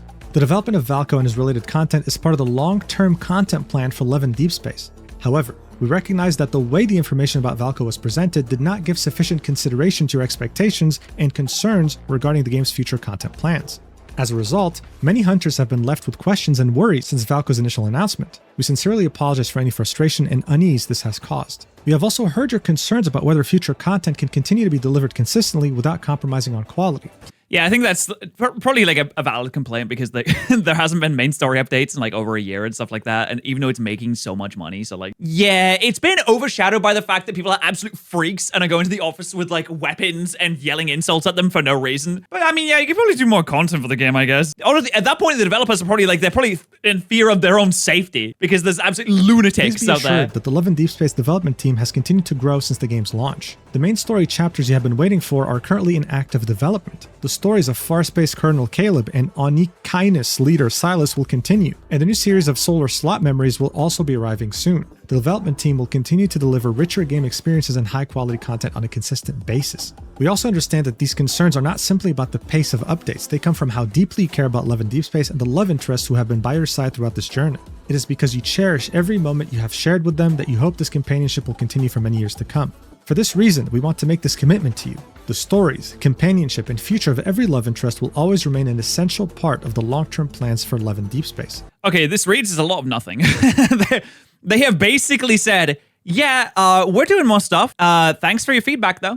This will not change for any reason. Enclosed with this letter are Deep Space Wish 10 and Empyrean Wish 10. Please log into the game before July 23rd to claim them from your in-game mailbox. I don't know. I don't know about this game. Is that a lot? That feels like it's not a lot, but that might be a lot, right? Is that 10 polls? Once again, we would like to thank every Deep Space hunter for the encouragement, honest feedback, and support. When they have Earl events, they hire cosplayers to portray the love interests, and typically only allow women to interact with them. So the idea of them making a gay love interest is laughable at best. They don't allow men to interact. That's so weird. They hire cosplayers to portray the love interest. Oh, dude, could you imagine what like a day in the life of one of those people is like? I mean, they probably get paid good for it, to be fair. But I almost feel bad because, you know, people are going to be really weird about it. People are weird about meeting just like people, you know, people they like in general. But if it's someone that they are in love with, people are going to be freaks about it. Support you have given us. Yeah, they better pay really well. They better get like 100,000 Deep Space wishes for that. This journey. We know that it is your unwavering love and support that give meaning to everything we do and guide us forward. In the future, the development team will keep working hard to bring you more high-quality content and a better game experience worthy of your support. We hope you have a wonderful day in Lincoln City and many more wonderful days to come. Signed, the Love and Deep Space development team. And so look, this was in reference to the fact that in this game there's currency. Currency you can earn by playing the game that you can also buy. This announcement for Valko came out of nowhere. Some people were probably not prepared, didn't save up enough to be able to pull for his banner, and they didn't really want to miss out on the memory. This was Love and Deep Space acknowledging that the announcement came out of nowhere and that in the future they would keep them updated ahead of time while also taking into consideration that they should probably have a more consistent schedule that takes every love interest into account. This gave hope to many global players who might have had grievances with the game's development schedule, and many had a lot of optimism. However, global players were not their main concern right now. It was the Chinese players, and they were about to pull out a very dirty strategy to punish the developer into kneeling down and obeying their wishes, which is removing Valko from the game. And that strategy... Why would they want to remove him from the game, though? Like, can't they just ignore him? Can't they just not do his things? Why does he have to get removed from the game? Involves getting the attention of the Chinese state. What? They're going to hit up the CCP and be like, yo, G, they got a Wolfman in this. Can you believe they're letting degenerate furries in the game? And so, remember that good old test record A0731? Yeah, well, even though it came out in April, it would get brought out again in June during the Valko controversy. And so a new narrative would form. Paper Games is an enemy of the state. Oh my God, dude. This is not going to help your case. Jesus Christ. And they have a Japanese mole inside that is there to mock the Chinese people and their suffering. So within just a few days after Valco had been announced, this narrative would spread like wildfire, so much so that it would Grasping at straws, guys, that's been around for ages. force Love and Deepspace to make a statement on the 29th of June. I understand it's pretty poorly placed and they probably shouldn't have done that, but like, come on, don't pretend like you're just starting to care now. Talking about it, as well as the other grievances the community had. It will be posted on the Chinese social media website All this just because they don't want to see a furry succeed. known as Weibo. And here's what they'd have to say after translating it through Google Translate.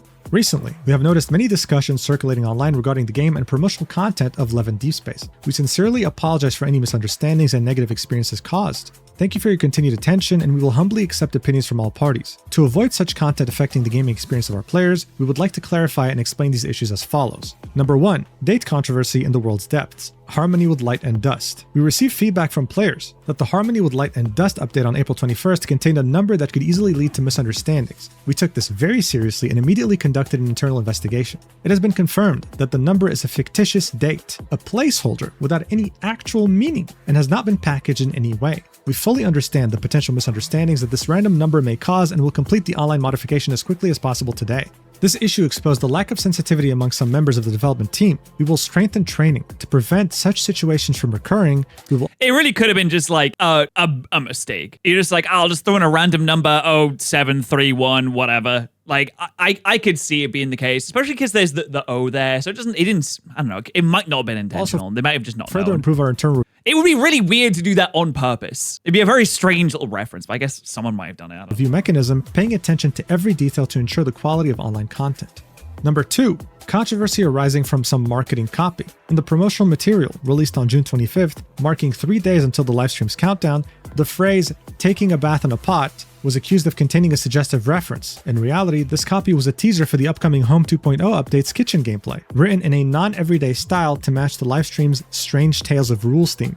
So this is badly translated, but what they were saying was the teaser was like in a horror theme, and this was meant to match this horror theme. This is why they used that phrase. It was okay. So it was intentional to be like a scary thing. Nothing to do with that incident that happened in 2024. They will then continue and say, due to the widespread circulation of misinterpretations for this content, all related content has been removed to avoid unnecessary confusion for players. We urge everyone not to believe such rumors. Furthermore, the inviting the wolf into the house text in the trailer released on June 28th, The Law of Instinct, is simply a copywriting element related to the new male protagonist's werewolf identity and has no other meaning. We have noticed some controversy surrounding this text. To avoid affecting the player experience, this text and all related materials will be uniformly changed to Pure Love Wolf King. And then in the last part of the statement, they would clarify, we don't make characters specifically for one audience or demographic. This idea that it's a Western male character is just not true. And also this rumor about us being an all-gender-oriented game is utterly absurd, ignoring our consistent positioning as an otome game. In other words, no gays allowed, okay? Damn, okay. Jesus Christ. That's actually crazy that in China, the way to save face is to be like, no. There's no gays in this game. That's actually kind of crazy. It definitely would not be the case over here. Like, you might get some freaks on Twitter being like culture war stuff, but like it's not like a very popular stance. This is a female-only game. Most games have either gay or bisexual romances, if they include any romances at all. Like, again, you look at Baldur's Gate, like they're all bi in that game. Stop with these stupid rumors. They'd also defend. I have my husband. I guess you're gonna have to be a woman. Themselves. That's the only way. As a Chinese company who have always considered this our responsibility and have never stopped promoting Chinese culture overseas. Like, they just took a stand here and reminded everyone, yo, these rumors are absurd. We do so much to spread Chinese culture overseas to Western players. You saying... And they said, stop complaining. Oh my God, you're so annoying. We only care about Western players and don't care about Chinese players is ridiculous. And so this post would get over 1.6 million likes, but also over 200,000 comments. That is so many comments. Top Holy. Comment would be saying, I'd rather take Valco off the shelves. With over 136,000 likes, the reply to that would be, remove Valco from the platform. And another reply would say, our demands are, number 1, remove Valco. Number 2, compensate. This is 136,000 likes. That is absolutely ludicrous. I don't think I've ever seen a comment with 136,000 likes before. For gacha resources. And number 3, the production team should deeply reflect on their own problems and issue an apology. What did they do? They really don't want to see a Far East succeed? while promising to not add any new male leads. In fact, all the top comments are just shitting on the developer, saying that they deserve all the controversy going their way. All the storms and tempests that comes from the morning in Deepspace are deserved. I guess that's like, oh, you deserve everything you're getting here. Love in Deepspace is going downhill. This game's about to be shut down or removed from the app stores. No, it's not. What do you mean? Dude, this is... Oh my god, this feels like the Chinese version of like Go Woke, Go Broke. It's so annoying. And that this was a bad statement. Now new rumors were popping up. Paper Games was arrogant. They don't know how to apologize. They don't know how to take a step back. They're an enemy of the state and they're not even apologetic about it. What didn't make it any better to Paper Games, honestly, is the fact that they would replace the 731 number with 611, which was another tragedy that involved Japanese forces invading the town of Daojiao. Okay, that is... I'm sorry, like, it's not funny, but like, it's just really funny they fucked up twice in the same way. Like, that's just really... Guys, we should have checked it. Like, we should have double checked it. We should have triple checked it. We should have quadruple checked this. We can't be doing stuff like that, man. 3,000 villagers were rounded up and killed, and you know how stories go with the Japanese, okay? They're literally the evil villains of Asia up until after World War II when they... Just do test record 0001. You can't really go wrong with that. Became the anime central capital of the world. I really need to specify here though, I haven't seen a single screenshot showing that whole 611 mistake. This most likely seems to be yet another false rumor created on the... You know what? That would make sense, because I just don't understand how they wouldn't like double, triple, quadruple check that. Chinese internet that spread even to the West. But like the other things so far in this video that you've seen, it had already spread like wildfire and created yet another rumor involving the CEO. Paper Games wasn't just an enemy of the state, the CEO also was. Why? Because he studied in a Japanese university by the name of Waseda University as an economics major. So he was the internal mole. He was the one who put 731 on purpose because he hates China. He's actually a secret Japanese citizen. But here's where... What? My secret plan to take down the Chinese state is to put 731 in a game entry. Yes. Soon Japan will take over. Things truly got out of control when it came to the whole 731 situation. I know, it already got out of control. They're being made to be an enemy of the state. How could it get any worse? Well, you would have multiple media outlets in China create articles in which they would attribute the number 731 with Valco specifically. You'd even have the news... It has nothing to do with him, though. Publication Beijing Daily, which is of course government affiliated, talk about this too, and talk about 731 and how it's associated with Valco. In reality, this was false. This was an archive file that was talking about lore relating to Xavier.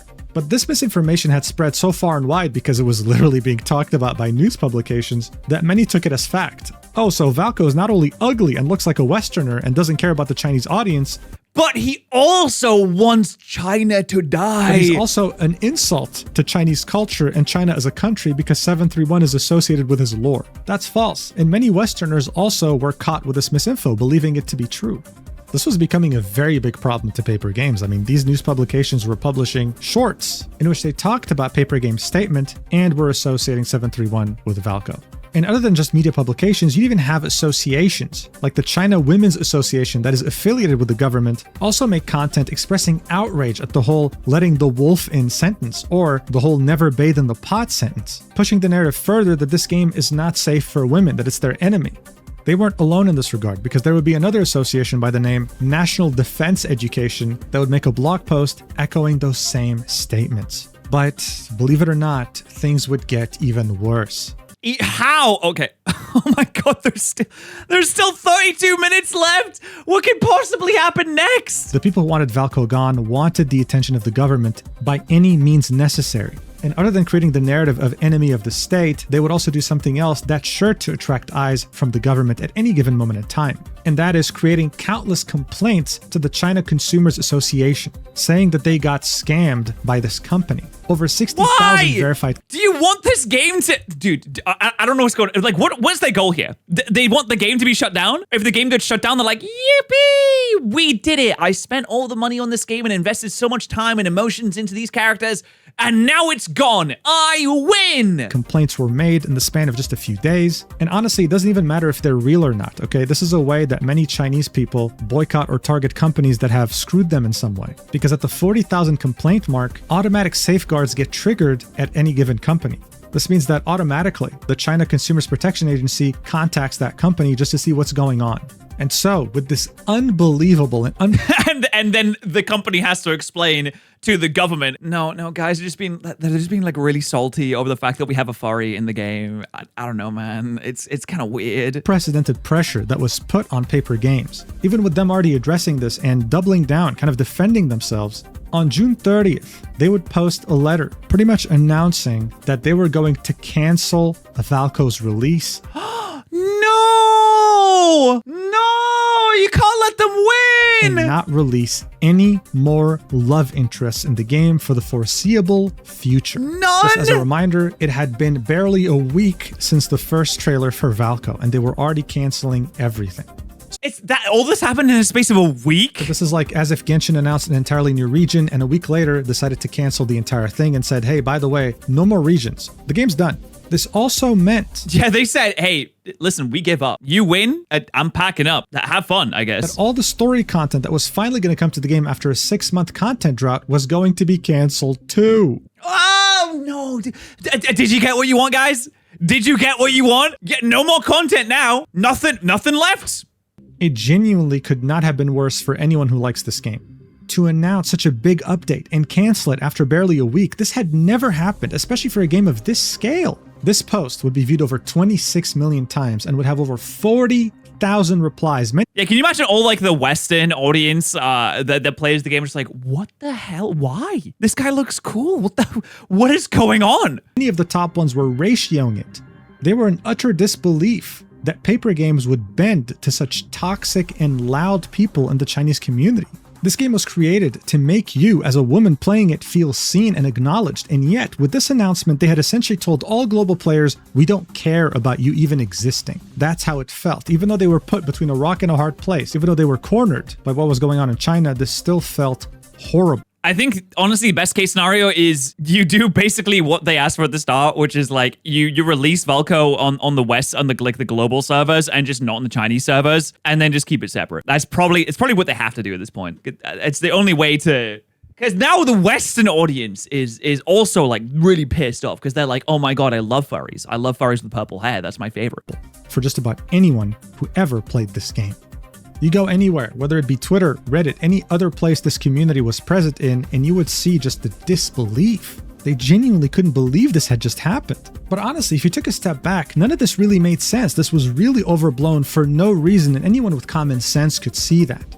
A huge chunk of Paper Games revenue came from global players, so how come they were just forced to bend the knee so quickly? Well, that's because they had become the worst thing you can ever be in the country of China, becoming an element of chaos. Okay, so let's get one thing straight. There was a timeline to this, and it wasn't always about being an enemy of the state or whatever. This had started out with consumer dissatisfaction about Valco, about the fact that he looks gay and Western and all that stuff. But then Chinese media publications would start twisting it into something way bigger than it actually was. It went from consumer dissatisfaction to women's safety to becoming an enemy of the state with 731 to Paper Games refusing to take responsibility, being arrogant. And eventually, because of how badly Paper Games was portrayed in media, this wouldn't just be about, hey, let's just cancel this character. This would be like, hey, you deserve more punishment as a company. You deserve to go bankrupt. And hence why they had become an element of chaos. So what is that exactly? Well, it's a term I came up with, I guess. But in China, the most important thing that has to be maintained is order. As soon as something goes against that, as soon as something interferes, then they become a problem. A great example of this actually happened to Hoyoverse back in 2020. Jesus Christ. A man arrested for allegedly attempting to assassinate Genshin Impact studio founders. That is insane. In 2021, that is actually really close. That's like a year after the game came out. That is a really, really fast timeline to go from I've never heard of this game before to okay, I'll get it and play it to I should kill the CEO now. 21. What the hell is going on? Well, Hoyoverse had released a music video of Honkai Impact characters dancing in bunny suit outfits. They had not released it in China. Chinese players took grave offense to this and started calling Hoyoverse a traitor, an enemy of the state. Hence why someone tried to assassinate the CEO. Because they didn't release a video? What? Oh, yes, it was over the stupidest thing imaginable, yes. But that wasn't even Hoyoverse's biggest worry, because people would employ the same strategy used against Paper Games. Mass reporting Hoyoverse to the Chinese Consumer Protection Agency and creating a narrative online that they are an enemy of China. Eventually, this would prompt him to delete that Bunny Girl dance music video off every platform imaginable, while also releasing an Oh, you bet. You bet a ton of people have already downloaded it and re-uploaded it. Like, I bet you could find that so easy, though. apology.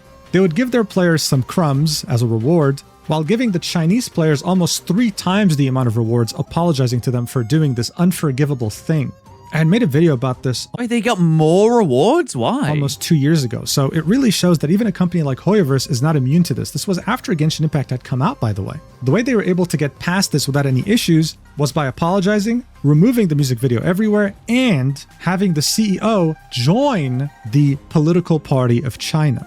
What? Oh my god, dude. You had to join the CCP? Holy. This was him pretty much saying, hey guys, I'm not your enemy, I'm not a traitor, look. Because when the government gets involved, everything becomes existential. And this is exactly what was happening to Paper Games. On the 8th of July, 2026, the Ministry of... He's gonna have to come out and be like, no, the CCP is so cool. Like, I love Xi. Xi's my favorite guy. He's smart and handsome and strong. You see how strong he is? He can lift a tree. Public Security would publish a statement about what was going on with Levin Deepspace. I mean, this is pretty much the government saying this. They'd say, recently, an online game targeting female players has sparked widespread controversy. The game features a storyline where the male protagonist breaks into a woman's home late at night, accompanied by offensive promotional slogans such as, "What's wrong with letting a wolf into the house?" packaging the illegal act of trespassing as a romantic encounter. This kind of entertainment-driven, traffic-driven creative work disregards public order and morality, crosses legal boundaries, and may ultimately endanger public safety. The safety of women living alone is a serious public issue concerning personal rights, social order, and the protection of women's rights, and it is by no means material for arbitrary adaptation or meme creation. Chinese law strictly protects citizens' rights to housing, and no one may illegally intrude.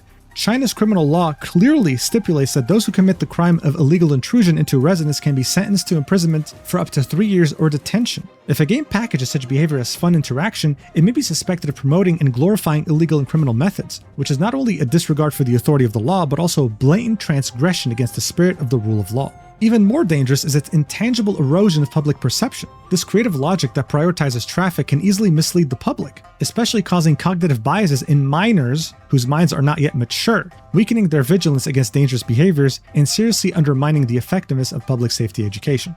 I just want to point out that this game is not for minors, okay? It's mature only, 18 plus. But still, this was the narrative and you couldn't do anything about it. They would then continue, some might argue that games are games and reality is reality, they shouldn't be confused. However, facts have shown that online game content that crosses ethical boundaries can seriously negatively impact the healthy development of teenagers.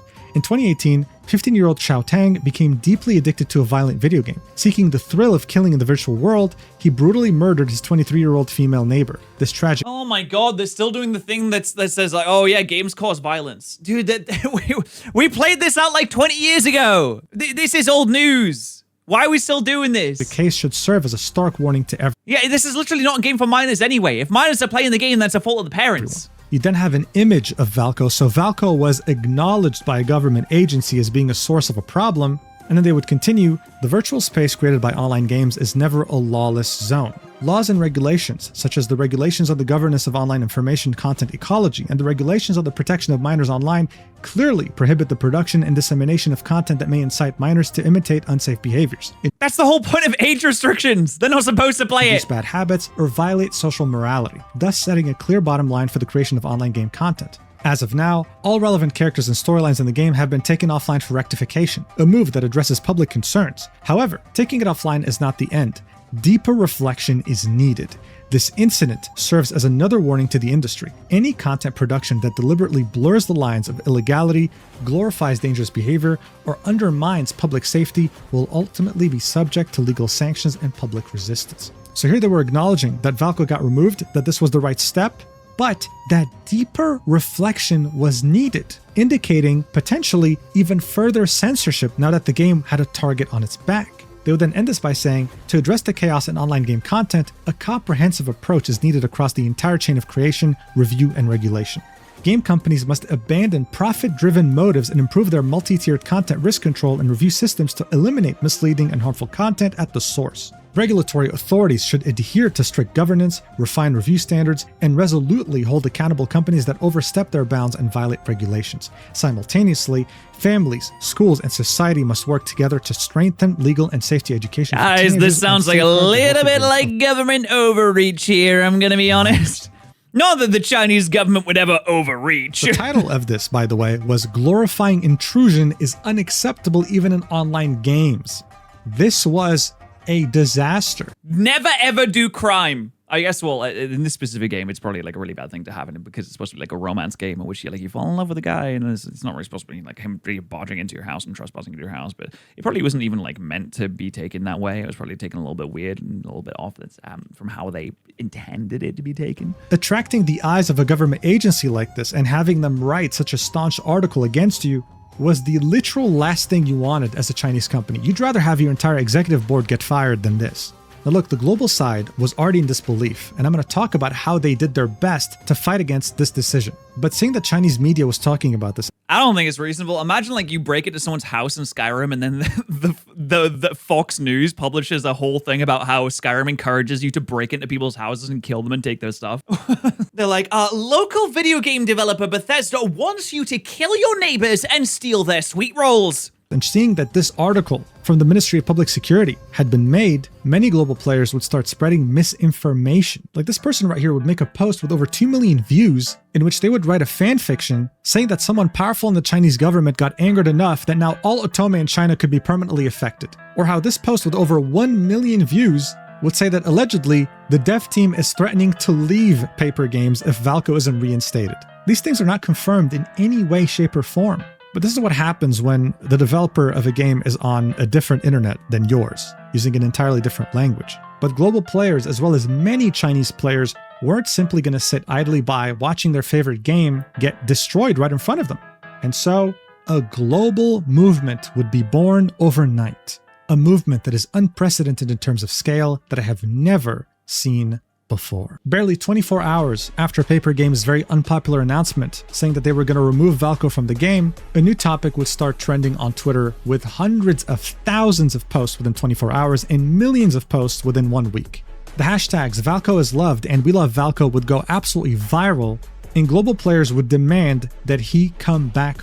I feel like scrolling this would be giga risky. Because the amount of NSFW stuff that gets posted on Twitter is insane. Scrolling Twitter feels like it feels like a minefield now. I mean, I guess it's always been a bit of a minefield, but like you'll just like it will just pop up in like the reply to a tweet or something. It'll just be like straight up porn. Home.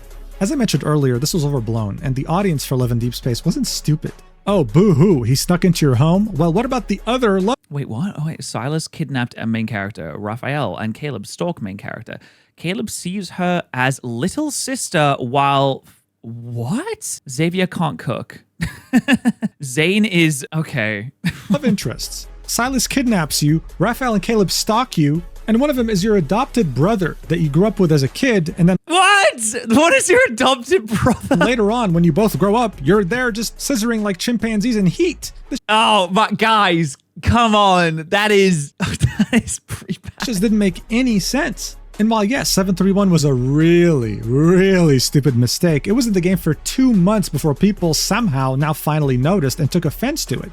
It was overblown, it felt staged, and it just didn't make any sense. But Paper Games had made their decision. They removed Valko and actually took this seriously. And so, the consequences oh my god, 1.6. Holy. immediately took place. If they thought that these Review bombing really is like a universal language. toxic Chinese players were their biggest problem, they had no idea what they were dealing with.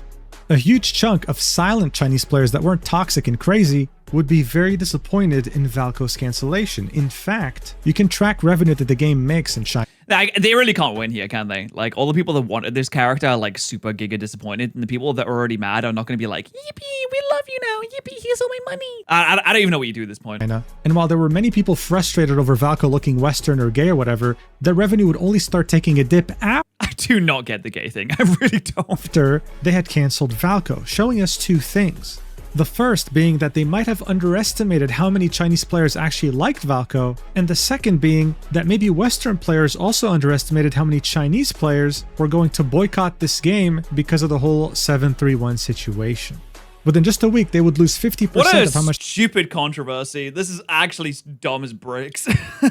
Imagine your game just dying and you're like, well, there's no way you could predict something like this happening. There really isn't. They would usually make. Within less than 24 hours, they would lose over 100,000 followers on multiple platforms, and eventually they'd lose over 100,000 on TikTok, and would lose so many on Instagram that they would end up privating their profile. They would also get absolutely review bombed on the Apple App Store with a rating that's now below 3 out of 5. And on Google Play, their rating is now 1.3 out of 5. One of the most abysmal. Damn. So wait, so between this screenshot being taken and what we saw before, there was 40,000 new reviews, which is absolutely insane. Like, this has genuinely been like a massive thing. Ratings I've ever seen. Hell, people were so pissed that they brought back a good old tradition that had occurred during the first anniversary of Genshin, which was not only review bomb the game, but also review bomb Google Classroom. If bad reviews start reaching Google Classroom... Yeah, it's true. You're not going to be able to make any money if you're like, oh, there'll be no new characters ever. Also, we just cancelled all of the content that we had planned. It'd be like, okay, yeah, well, I'm going to spend money on the game then, obviously. You know that this controversy is massive. At the same time, you'd have a petition on iPetitions get made that has over 240,000 signatures to bring back Valco. Oh, well, if there's ever been anything that worked on the internet, it's signing a petition. And you'd also have a change.org petition with almost 100... Oh, 2 petitions? Oh, wrap it up, guys. It's over. If one petition can't do it, then surely 2 can do it. 100,000 signatures now, with change.org's own social media page making a tweet about it, bringing more attention towards it. One Love and Deepspace player would take this even further and report the game to the Consumer Protection Agency of their country, Mexico, because this was a false promise in their opinion. Oh my god, what? At this point, you're just like, you know what? We're canceling the game. Like, I just don't care anymore. We're just not going to do it. We're just not making the game anymore. There's nothing we can't win here. This is a product, something was advertised, and then withdrawn, which makes it false advertising. All of Love and Deepspace social media would get flooded. Is that false advertising? What did they false advertise? Did they say, oh yeah, you can buy things for him right now, and then people bought stuff and then they didn't refund it or something like that? I don't know if it's really false advertising to be like, hey, we're gonna do this, and be like, we're actually not gonna do this. Because like, you haven't bought anything yet. You haven't purchased anything yet. They haven't like scammed you unless there was something you could purchase beforehand. With hashtags such as bring Valco back, even their ads on TikTok would get absolutely flooded. Compared to this, what was going on in China was nothing. Everything here was being absolutely invaded. And to show the developer that this was financially a really bad mistake on their end, someone would create a website in which you could enter how much money you spent on the game and attach a message to it. So far, the amount of cumulative money that was spent in the past by players who chose to support Valco... Yeah, couldn't you just lie though? Couldn't you just be like, yeah, I spent $3 million on this game and I'm mad. ...is now over $15 million. I mean, look at all these messages behind that huge number. They were screaming to Paper Games that they were making a mistake here. But while the frustration's understandable, and their socials being... Oh, people were saying that it's false advertising because as soon as the advertisement was there, people would like spend money to get like gems or whatever to do like pulls for it. I get it. I guess so. Yeah, I mean, that would probably make me pretty mad too if I was like, if I like buy a currency to... Well, can you not like refund it? I guess you couldn't refund the currency. Yeah, I guess. ...was to be expected. What really stood out here was how a big chunk of the global audience decided to protest. While Valco haters were busy sending manure and other things to the HQ of Paper Games, the global audience that wanted Valco in the game decided to instead use their money for good. Some would fundraise enough money to buy a billboard in Times Square saying bring Valco back, and this billboard crowdfunding strategy would occur all over the world, in New York, in the Philippines, in Malaysia, in Thailand, hell, even in Peru. This was them truly showing solidarity between each other, even though they came from such different countries and regions.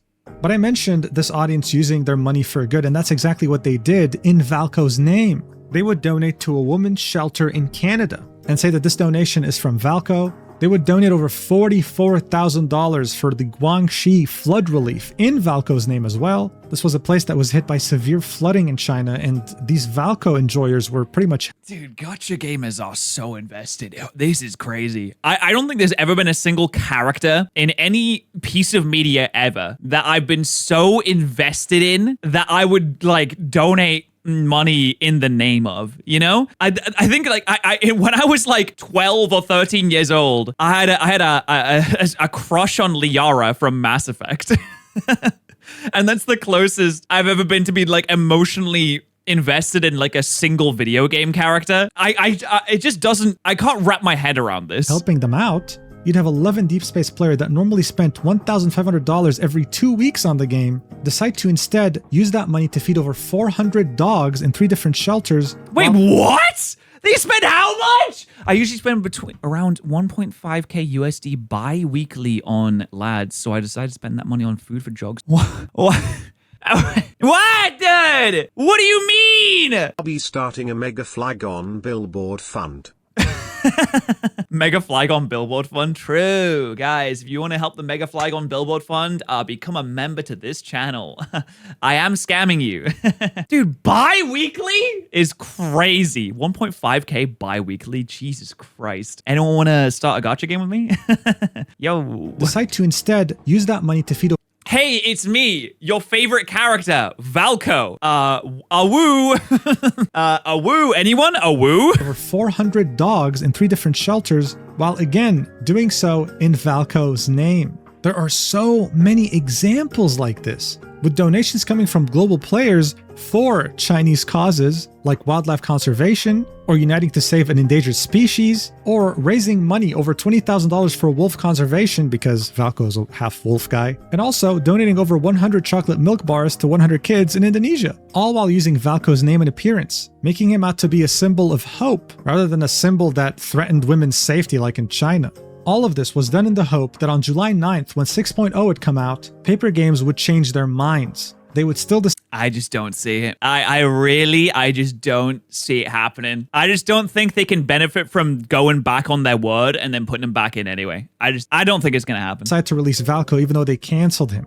And they would take this activism even IRL, because Love in Deepspace would have a booth in Anime Expo in the US. There, they'd have different cosplayers meant to represent every love interest. But unfortunately, it seemed like there was one booth meant for Valco that was canceled last minute. So what did they do? Did they bring cow poop or a weapon? No. Instead, they'd go around asking people to pick their favorite lad by placing a star around them. Dude, I feel bad for the cosplayer that was supposed to be this guy. All of a sudden he's out with a job. And Valco would receive the most stars. This was again meant to showcase the staff that we want Valco back. But while they did make it to Anime Expo, on July 8th, they would start canceling different events that they were meant to attend. Like for example, an event that was meant to take place in Japan, saying, after carefully reviewing the event content in light of changes to the in-game content, so removing Valco, we have decided to cancel the event. On that same day, they would also announce the cancellation of a massive event scheduled for Bilibili World, a huge event in China. And so by now, this was attracting all sorts of global media publications, with Jing Daily publishing an article titled, China's top otome game lost 70 million hearts in 10 days. Hell, even TV news channels were talking about this too. And hell, even Queso would talk about this somehow. A chatter would tell him about the drama, Queso would look into it and say, Love in Deepspace is wrong for scrapping its newest character, saying they didn't bring out the character because the fans said he was ugly, that's messed up. Dude, that's so crazy. That okay, come on. What are we doing? Why are we making tweets about Queso has weighed in on the Love and Deepspace drama? Like Queso's great, but like, do you need to make like a tweet about it? No, I mean, all he said was like, yeah, they should have released him. I was like, Queso has weighed in on the drama, and here's his opinion. So look, all of this Here's Queso's hot take. Was meant to raise awareness, but also showcase to the Chinese government agencies that this game was not an element of chaos. It was an element of goodness.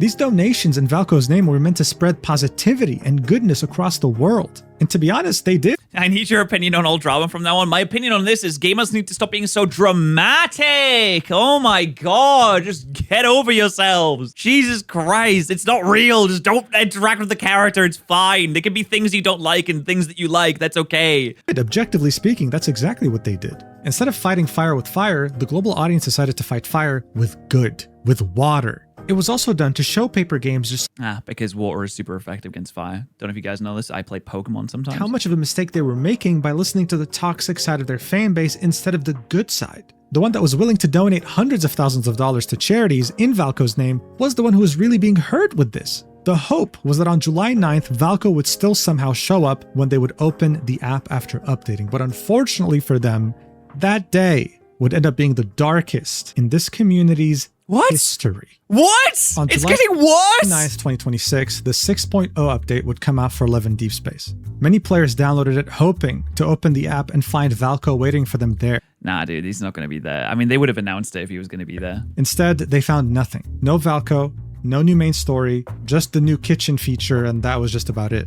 Some people would have issues downloading Because they had to cancel. I mean, they did say they canceled everything. Like, there's not really much to look forward to. this update, and so 11 Deepspace would make this post saying, today's update has concluded, while giving some pointers as to how to fix these errors, like reinstalling the game, for example. This would be the last post on their socials up until mid-July. And so everyone would take out their grievances right here. It would get over 17,000 replies. Again, ratioed multiple times with people in complete disbelief. How could you? Instead of listening to the good side of the community, people who are willing to put money where their mouth is and donate to good causes in Valko's name, how could you listen to the toxic people who send you literal cow shit? It is so crazy that so many people are invested in a character that was never released. They don't even know if they like the character. Like, there was, what, like a video for him or something like that? They don't even know if they like his personality. Yet they were spending like so many thousands and putting so much energy and so much effort into trying to convince the company to release him anyway. They don't even know if they like him.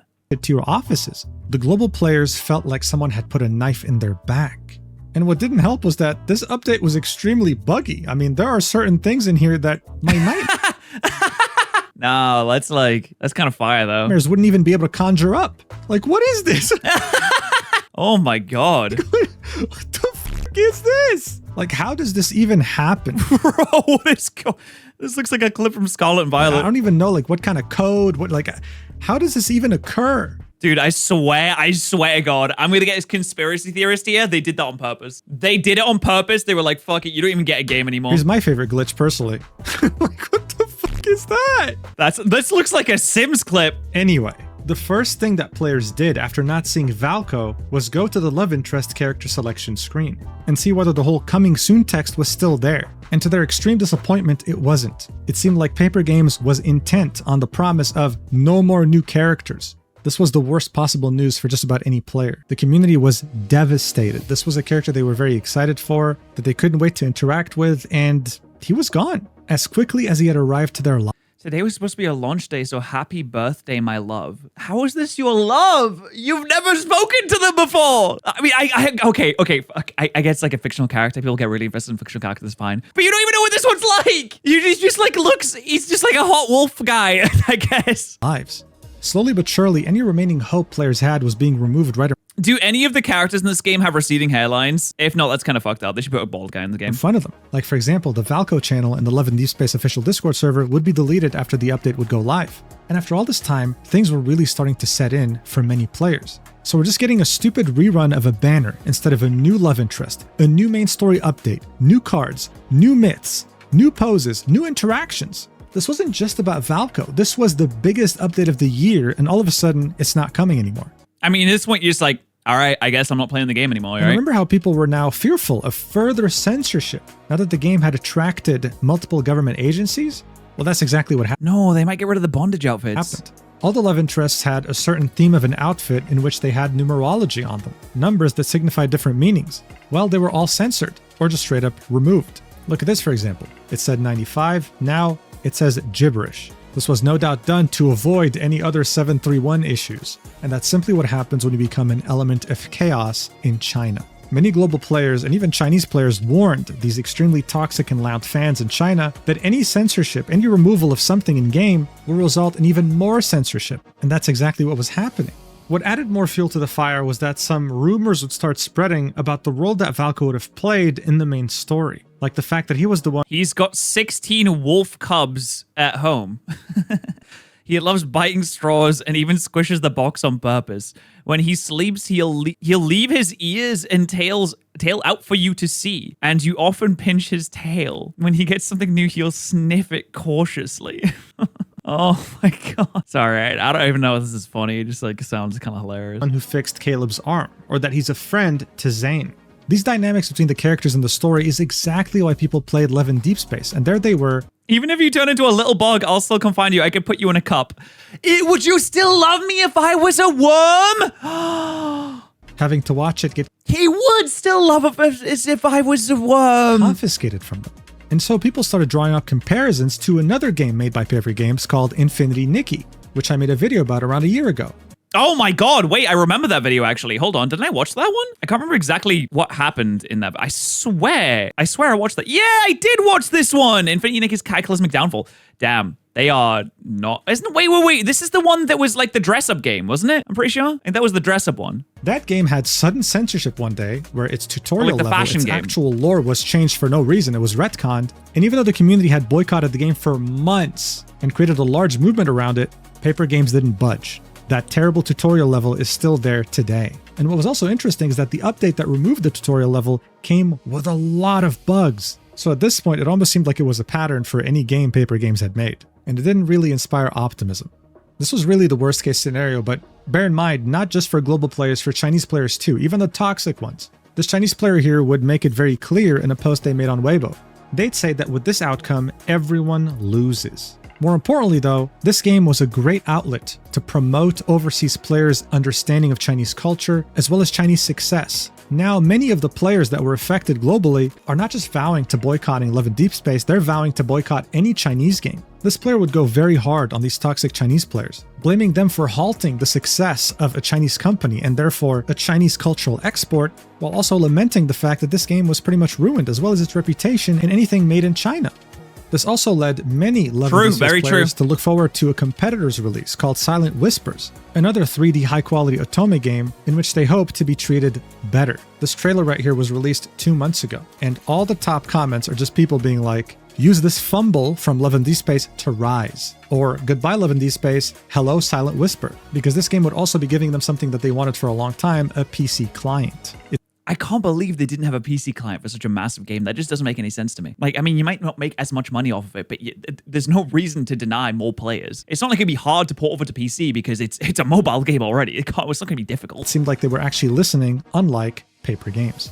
But, it would take a lot at this point to fully crush all hope that the community had for Valko releasing. One player would point out... Oh no, they're on so much copium right now. Oh, they're on like premium grade copium. Hey, listen, when 3.0 came out and Caleb came out, he didn't come out on the first day of the update. He came around in the second half of the update.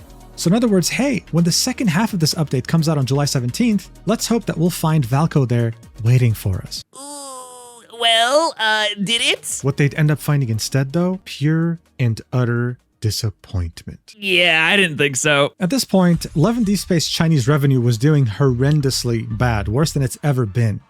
Dude, they only made 60K in a day? You might as well just give up. Damn. One day, they'd maybe make 200. I mean, I know that's not like much for the company, but man, 60K in one day? $100,000. Now they were making $60,000. Yes, it's still a lot of money, but it's less than half of what they made before. This showed that the Chinese audience, genuinely, the majority, the people who actually spend money, were outraged still at Valko not being included. And these were the consumers that mattered. And at the same time, as people were hoping that Valko would come in the second half of the update, they'd get an in-game notice saying that actually the second half would have a heartfelt gift for Zane, a free 5-star let's go! Finally, some good news. memory in which you interact with him. Now, what's interesting is that the official social media accounts wouldn't make this announcement. As I said, it's been a ghost town since the 9th of July. It would only be announced through an in-game notice, okay? So further making their communication style even worse, and going against the promise that they made at the end of June saying we'll communicate more with you guys. What was really interesting though was that there would be this Twitter account with the handle Z with a Zane profile picture that would leak the trailer for this memory, something that was meant to be posted by the official social media accounts. Once enough people found it, the account would delete itself. Many players pointed out that they didn't like the trailer because the face of the protagonist, which is the character that you create, the woman that you create, would be hidden throughout the trailer. The reason why this is a problem is because many Western players like to self-insert themselves into the game, while Chinese players don't like that. It seemed like even with this trailer, they were still trying to satisfy the most toxic players in China. However, even after all this, there was still hope because something positive out of China would come out on July 15th, 2026. Various media outlets would publish positive reports related to Valco, ones that might be deemed as government affiliated. To be specific, there'd be 5. The first one being Reform Network, the second one being Tencent, the third one being Business Daily, the fourth one being NetEase, and the fifth one being Phoenix News. However, by July 16th, 4 of the 5 would be deleted, and only 1 would remain. And that would be the one posted on the website of the National Development and Reform Commission, otherwise known as the NDRC. The 4 others would be paid ads, and it would be mentioned at the end of the articles. I don't know whether it's players wanting Valco back that paid for it. I don't know whether it's Paper Games that did that, but it caused... Oh my god, imagine buying a paid ad in a publication because you really want to advertise a game that you like. That is insane. a lot of I've never seen anything like that before. The reason why this article was a big deal was because it was somewhat state affiliated, and it talked about the efforts being made to bring Valco back globally in a positive manner. It would say, with overseas players continuing to voice their opinions, how can Chinese games translate global feedback into increased content? As of July 15th, the main petition on the overseas petition platforms iPetitions demanding the reinstatement of the romanceable new character Valco. What? A petition's actually doing something? The game Love in Deepspace had garnered over 240,000 signatures and 80,000 comments. Meanwhile, on Change.org's game petition page, 3 main petitions related to Valco received 96,000, 21,000, and 5,900 signatures respectively. This 2-week-long cross-platform participation indicates that overseas users' demands have not subsided quickly despite the character's removal. Following the cancellation, overseas players' actions gradually expanded from petitions to fan art, charitable donations, and offline events. Unlike the initial comments and emotional expressions that emerged during the early stages of the game's controversy, the actions of overseas players have now continued beyond the originally scheduled launch date. In the comments section of the main petition page on iPetitions, some users stated that they were inspired by Valco to download, return to, or continue following the game, while others suggested compromises such as delays or modifications before release. This article would then take this further, giving us numbers, saying that 60% of the revenue from the game comes from China, but that the rest comes from global players, highlighting just how important their opinions are. That is still a lot coming from the Chinese market, to be fair. This was significant because up until 13% from the US, 9% from Japan. Wow. now, everyone's data points were all over the place. This is a privately held company, and they typically don't really reveal the demographic portions, but seeing that this is a government-affiliated public Global downloads have exceeded 80 million. these numbers hold more weight. And what really made Valco enjoyers optimistic while reading this article would be one of the final paragraphs, where it would say, whether Valco will be reinstated should be determined by Paper Games based on content quality, market data, and long-term planning. However, the continued growth of overseas petitions has provided a significant signal. When a character can generate signatures, creative works, charitable activities, and offline actions in multiple countries and regions, re-examining and product validation of them is not merely a response to public opinion, but may also be a repricing of global user needs and existing content investment. For a leading product like Love in Deepspace that already has a global user base, turning this feedback into richer content offerings and more refined overseas operational capabilities is perhaps more valuable than letting related demands remain outside the game in the long run. So for many Western players, this All this because people hate dogs. Can you believe was it? as if the Chinese government was telling Paper Games, hey, whether you want to keep shooting yourself in the foot or not, that's just up to you. We don't really care. But you should probably reinstate him. So as I said, Let's do it! Bring him back! Come for on! many, this article was a celebration, like, oh my god, our efforts are actually doing something. And they kind of are. This article acknowledged all the good things they were doing. Like, these news were reaching China, which was wonderful. At the same time, it also see Chinese government agencies reminding people that malicious reviews, harming the reputation of businesses, online harassment, use of bots, paid accounts, AI-generated posts are against the law. So again, to many, this felt like they were directing this towards people who engaged in this behavior against Love in Deepspace, and that they were about to get in trouble with the law. This again signaled to people that, hey, maybe things are finally calming down. Some Chinese players would even use a VPN to get on Twitter to thank overseas players for the positive engagement they were bringing to the game and to Valco. Like this post saying, "Overseas sisters, without you all, none of this would be possible." Honestly, it was very wholesome. It was wonderful how a community so large could work together regardless of borders or distance or culture. But of course, in parallel, the toxic Chinese players had a movement of their own. Uh-oh, they're coming back. There's a war There brewing. was coordinated effort on Chinese social media to counter any positive news coming out from Valco fans. But we Valco antis. Oh my god, just read a dude. government-affiliated publication just highlight these positive things, so I don't know if it's working that well. When it came to Love and Deepspace though, as I said, they had a total media blackout. The only thing they had said ever since the July 9th update post would be a Facebook reply about winners of some giveaway or something or competition. Here, they'd indicate that they were going to post again on July 29th talking about the winners, while of course getting like 36 angry reactions. Does this mean that their media blackout will last until the 29th and then they'll post again regularly, maybe updating the community? Who knows? But so far, as I said, total media blackout, even with a new free memory coming out in-game, still nothing. Damn, And no trailer as will well, it of come course. back? Will he come So back? overall- Honestly, I hope he does come back. The ball was now in the court of paper games. Are they actually going to bring back Valco? Are they Bring gonna back listen to this Valco! disgusting, Come toxic on! side of their community Civil and war throw over a their Guna global game. That's community basically willing what to we're at donate right their now. charities in Valco's name under the bus? It remains Yeah, well, at least like, some good came out of it, you know, with the charities but and all that. honestly, seeing that they had made the terrible decision of removing Infinity Nikki's amazing tutorial and backstory and refused to change it even after massive backlash and a big boycott, I just don't know if this developer is capable of listening to the community on such major issues. This also might truly Yeah, I just don't understand. Like, this is where the money comes from. They have to listen to the community either. be out of their hands. This might be out of their control completely, but we don't have proof. We can only assume on what's going on behind the scenes, and I prefer not to assume. And I do hope that Valco is brought back to this game. If you had to ask me though, I'm not very optimistic, but hey, seeing that this community has been very optimistic and donating to Nah, now's their chance. They can do it. They can do it. They can bring back Valco. People have been way too comfortable about being openly psycho these days. So true. So true. Reported to the CCP, insane, because I didn't like one of the new characters. He looks like a wolf and I don't like furries. He does, honestly, he looks very straight. He does look like a straight man. It's just absolutely insane. Well, that was another wonderful video by Mujin. Also, if you're looking for some background noise, I have a 24/7 live stream with all my best videos going on twitch.tv/Patterrz, because I stream on YouTube, so I might as well use my Twitch channel for something. So please do check out if you need some background noise or something to fall asleep to.